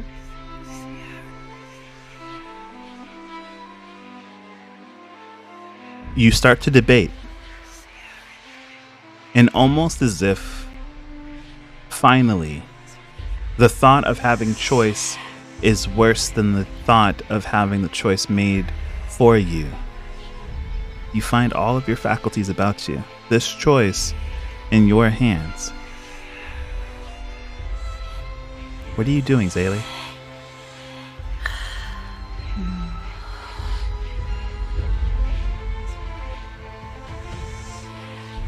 So, shaking where she stands, she tightens her fists, staring at the ground while she mulls this over. And picking her vision up from the floor, she marches over to the door and tries to swing it open. You march over to the door, each step more confident than the last as you finally have made a decision for yourself. You reach out for the door. But like every door before you that had started closed, this one doesn't open. The conversation carries on, decisions being made on your behalf, the decision that you'll be going with your mother, the decision that you'll be traveling the lands. You'll be seeing her past, you'll be seeing the difference between what you were then and what you are now. The past rings true, and none of the decisions that you've made so far seem to have mattered. No. She pounds on the door. The pounding on the door seems to match that rhythmic heartbeat of you seeing the past unfold in front of you, of you going through the horrors of what's to come, your first bloodshed, the first body, that first nightmare, those first whispers. It all hits you at once as your choices never really mattered. You finally hear a voice come from behind the door that you don't recognize, and it says in a rather less booming way, but one that timbers to be petered out by the wood separating you from answers. It asks, "What is your question?" Oh boy.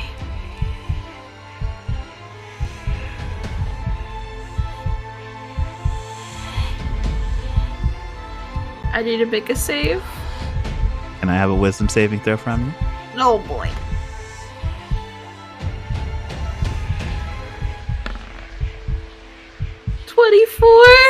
That is a fantastic roll. I'm going to allow you to ask any question that you deem fit for this moment, including any from the list that you all made as the most pertinent. Oh boy, okay.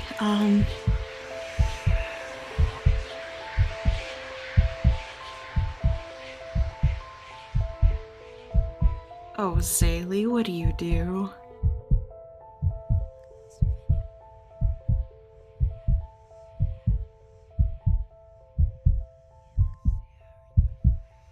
So, opportunities to ask questions like this don't come often.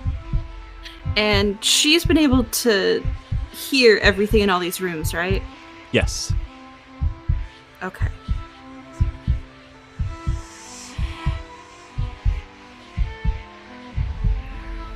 She's going to be selfish. Oh no. Yes, I get okay. Girl boss. Let's go. Let's go. Where all of our characters make selfish decisions. You're valid. This is very interesting.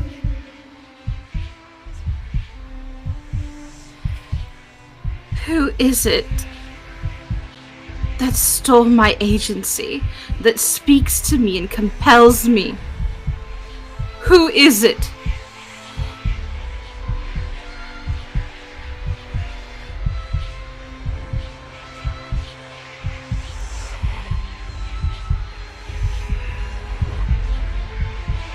You hear an unfamiliar voice as all of the whispers are suddenly silenced.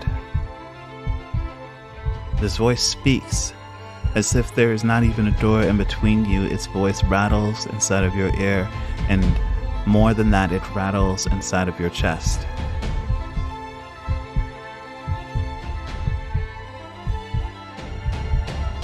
A pact was made with this very plane. I am its overseer.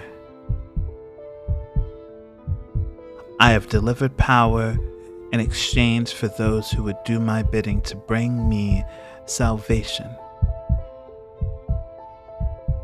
This plane is dying, just as I have died before and before, at the hands of interlopers. I do not steal your agency, but merely guide your steps against those who would move against me and those who would move against you.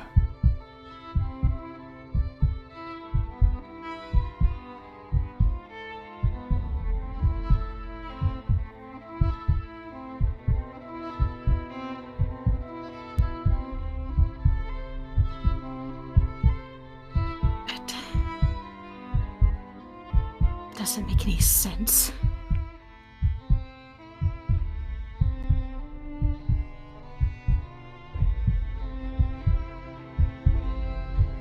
I didn't agree to this. I didn't welcome you and ask for your help. You're bidding, I don't even know who you are, an overseer of this plane. You're as selfish as I am, aren't you?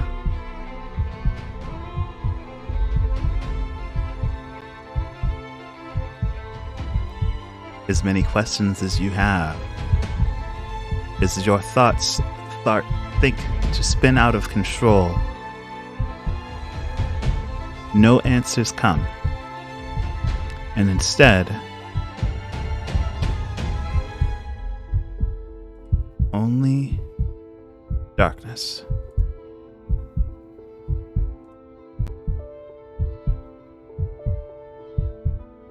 And you all suddenly find that the ritual is over. The soft feeling of grass and a cooling wind glances over you. The sun peeks from just behind your eyelids as you all awaken.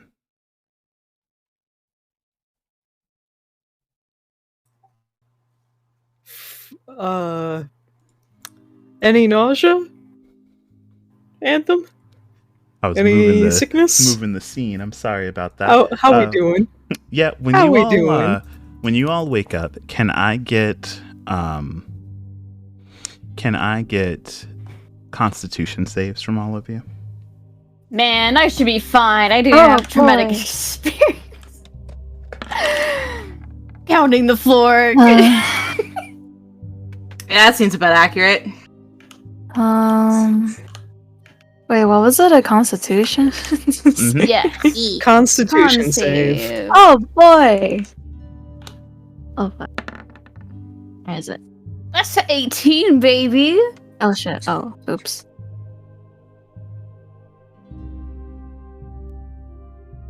Oh damn. Okay. So, Broussard, Obsidian, Omen, and Astria, a wave of exhaustion finds you. But thankfully enough, the idea of having breakfast doesn't seem like a horrible one now that you've gotten through this ordeal. Zaylee and Mika, you were both saved only by the fact that you didn't have breakfast. Your stomach kind of turns a bit. The exhaustion quickly turns into a massive headache. Your mind racked by the things that you had seen. But at the very least, all of you hold on to the answers that you've garnered from this experience.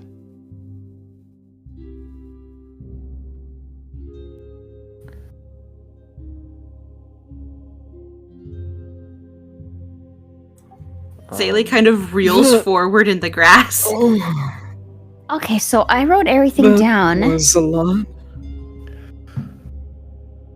She's choking back tears and shaking. Oh, I you had a hated, rough time. I feel. I hated that. Oh, what? I feel like Obsidian is on the brink of like falling backwards, but remembering that Broussard is there, he sort of steadies himself. I could have done without that, but oh gosh. All right, you guys are used to these sorts of things. Astria, who normally looks distraught, is even more distraught as she just kind of stands there alone and just looks lost in thought. How's everybody? Should we take a second, head back, get our bearings, Broussard? I pick up the axe. You pick up the axe.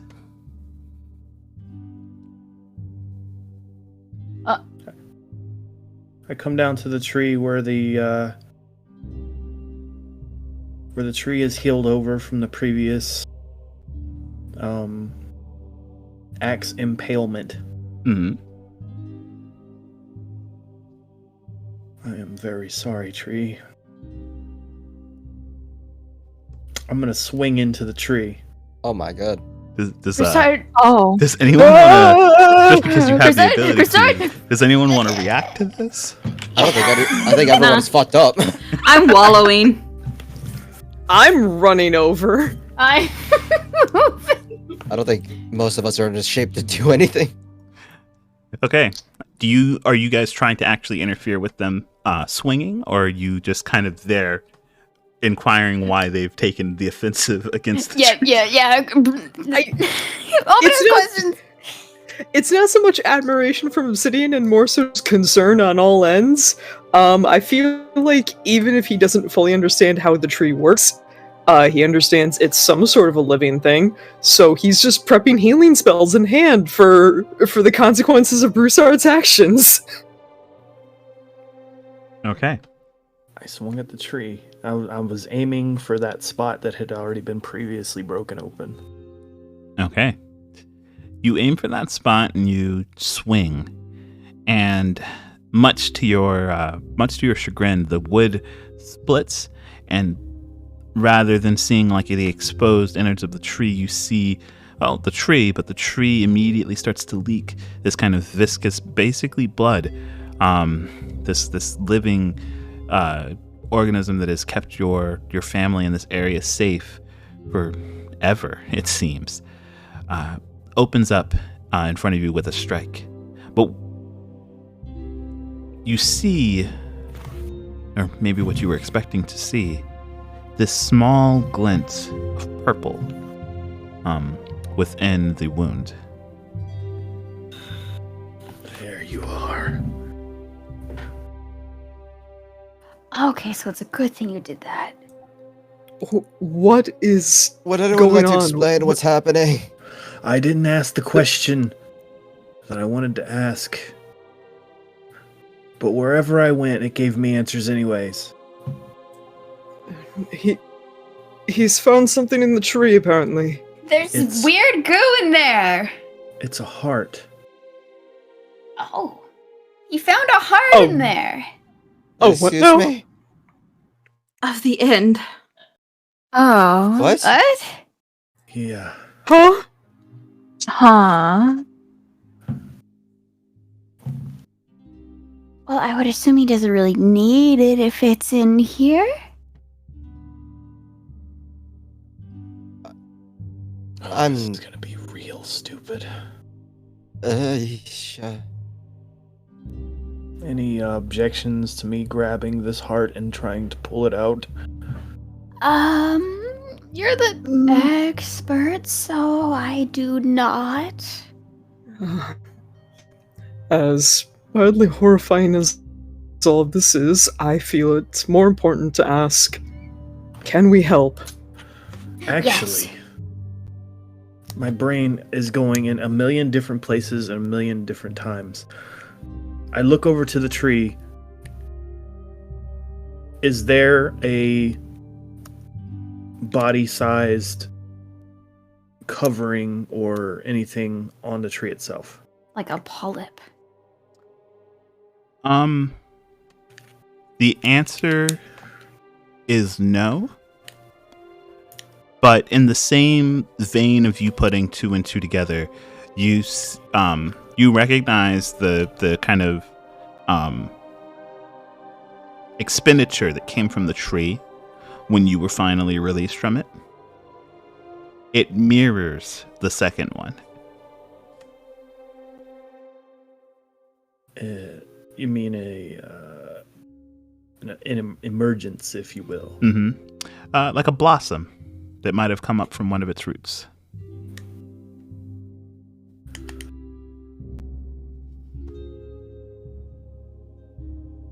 She's alive, and I'm gonna throw my hand into this hole and grab hold of the heart. Give me a strength check as you go to try and rip it free from the tree. Ooh, strength. Okay, I got two. You know what? Can we make it be at advantage with Obsidian We want to helping? help! Yes, we Grab our want to shoulders. help. Let's go! All right, go ahead and make it at advantage. It was an 18. Alrighty, so you lament that someone is alive, and you go to grasp at this heart that is inside of the tree, and your friends immediately grab at your shoulders to kind of wrench you back from it. The force pulling this wooden heart free. It's coursing with at least to you, is an immediately recognizable malevolent energy as it rattles and shakes in your hands, as if almost acting like a newborn that had been wrenched free before immediately kind of turning into a blackish, almost charcoal like substance and crumbling inside of your grasp. Oh, that wasn't what I was expecting. Oh. I'm gonna look around the area to see if anything in the general vicinity is either trying to wilt or getting healthier, or what's going on. You know what? In the spirit of helping that process along, Obsidian would like to reach for the bleeding spot on the tree and just gonna see if third level cure wounds will help at all.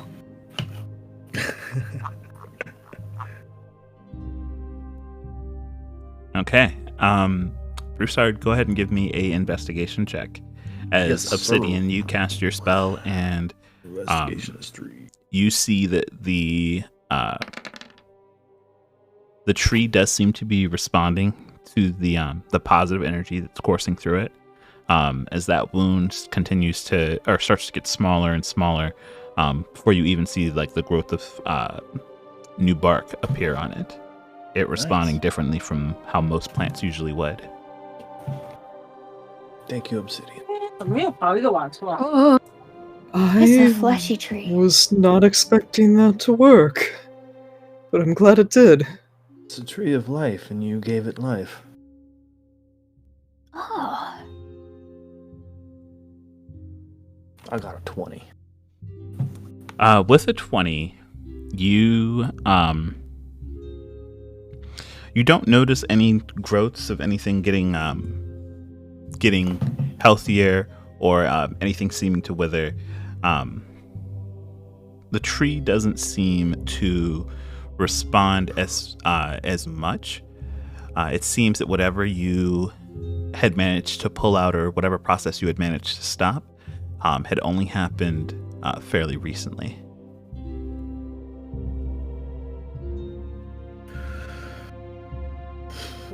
Well, I had a very weird interaction in that, and by the looks of it, several of you had worse. We can talk about it though. Over breakfast, maybe? Hmm. Over I'm lunch? not. Lunch? Dinner? I'll make Whatever. tea. How about tea? Whatever time Tea? it Does that is. sound good? Fluids? Yeah, tea. Tea. Fluids are very good after an interplanar time session. We can head back and rest. I'm sure you want to get out of here. Yes. Yeah. Yeah, Very much. Well, I don't want to leave, but I don't a want to little stay bit. either. I'd rather. I'm hungry, actually. Food. Yeah, okay. Where is my alcohol? Maybe not now. Just drink some of the soup water beneath you. You'll be fine. Is it alcoholic? Can you not drink? Mika can't stop me from drinking the soup! Yeah, It's you're right. whatever Just do it. you want it to be. Just, yeah. Omen's on like their elbows and knees, and they take like a small, like they make a cup out of their hands, and they just like slurp some of the soup, Bruh. just a little. It's very fresh water.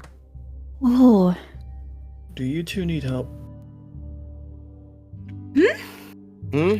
Oh no, I'm fine. She goes to pick herself up and pats off her knees, despite tears streaking down her face. I'm very pleased Everything. to report that the soup is refreshing. Everything's fine except for whatever's gonna happen later. It's fine. Yeah. Come on then. We can talk about things in a better, less squishy place. Hmm. What's wrong with squishy place? Places can be squishy. Okay. Wait, was there only one boat here? No, No, there's two. there were two boats. Oh, okay.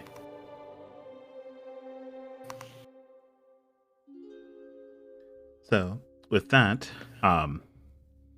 especially because I'm looking at the time, how's everybody doing for energy? I am good. After whatever the fuck just happened, I'm zooted, man. Energy-wise, great. Emotional energy, we're teetering. Yeah, same. Yeah. Understandable. Okay. So then I will, at the very least, considering that, just considering time and the fact that I don't have much of anything planned for after this, you all make your way back to the family homestead. At the very least, it does seem that about an hour has passed. It's still fairly early in the morning. You all will get to do whatever it is you want to do with your day, whether it's heading out or simply resting and taking another day within the relative safety of this community. The one thing that at least some of you recognize is that the expenditure that you had felt while you were there, the want to execute or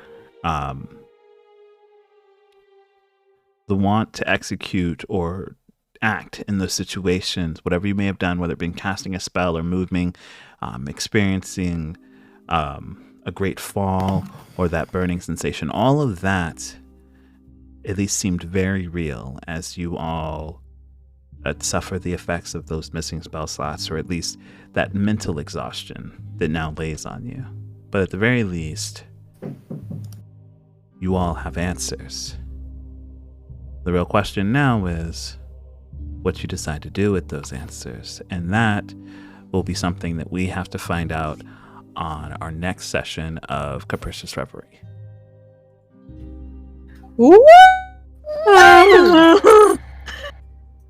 Yells. You just threw a bunch of shit out, and that we just did not know. Yeah. Apparently, Omen's worst got stuff. Parents. almost got parents in there. I do have parents. I've had parents the whole time. You weren't just summoned. Congratulations! It's Asterisk, too not bad guilty I of don't know murder. that. I'm True. not. My ghost parents can still adopt you if you want. Yes. Okay. Damn, you just gave up your other fucking parent real I don't quick. know they exist. Owen's not gonna Now know you do. until he. No, Owen's too stupid. Roll an intelligence check right now. Do we need to Do break it. on an intelligence You- check right now? You may Do not it. be smart, but you're wise. I don't think this is a fair argument. So I don't think that this is I don't think this is something that's going to require a check. I think that there's somewhere deep down in Omen that has already put the clues together, and they are, whether by virtue of purposefully or even just accidentally, they are choosing to ignore it. They're gonna be in denial until someone else points it out. As Well, the Omen only is one with- person knows. as Well, Omen is either with all things. either Zaylee's gonna be like, so about this mom you have, or Omen's gonna be like, oh yeah, so this and this happened. This is what this person looked like, and everyone's like, Omen, you have a mom, and I'm what? Oh, Zaylee's gonna hold on to this until it becomes useful to her. You can either put it out there yourself, or Zaylee's gonna use it against you. Oh so- no! How is this gonna be used against me? Well, You never know. Even I don't know, but the opportunity could arise. That is true. I won't deny it, but I will be surprised how you bring this up. So, as Well, it that's is right now, Something we're gonna have to find out next time. On Dragon Ball Z. This isn't your On stream. You can't Capricious close it. Reverie. yeah, because we got a couple of things. This isn't your On stream. You can't Capricious close it. Reverie. Yeah, because we got a couple of things for the follows, Kiki Hanaki and Chu Latana, and also thank you for the raid, Aster. You guys are great. I'm so happy you guys managed to catch us in actually one of our campaign streams. Also, thank you for the subscription, Koichi. I haven't seen Koichi in such a long time. I'm so happy they showed up. Koichi, it's such a delight to have you if you're still here. I hope you're having a good night. But we're gonna go and see if we can find someone to raid. Today is not Puppet Day. Today is not Puppet Day. No. Nah, unfortunate. yesterday was. Yesterday is Puppet Day. Or at least they were doing something yesterday. Oh, and also Wednesday is Puppet Day. Mm-hmm. Wednesday is Puppet Day. And we did it on Tuesday. Shame on us. Jeez, everybody's playing Overwatch. What about Mushroom Day? Is there a Mushroom Is from it there? Mushroom Day? No, it's not Mushroom Is Day it? either. Rats. Damn. It's not Box Day either, so.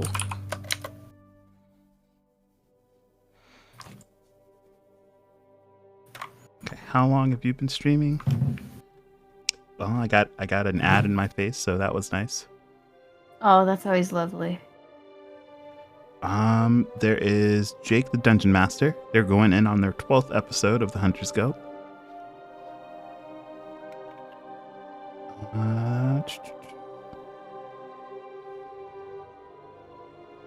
It's the longest ad in the world. Yeah, they're getting kinda in your face anymore. Yeah. Alrighty, well, they look like they are still going, so we'll go and say hello. Let's go! If you don't have his emotes, you can purchase them with your channel points. Yeah. Otherwise, I think we'll see you guys in 2 weeks' time for another session. We'll coordinate that and get that info out to you guys. But otherwise, we will see you all later. Bye-bye. Bye-bye. Bye-bye. Bye bye now. Bye.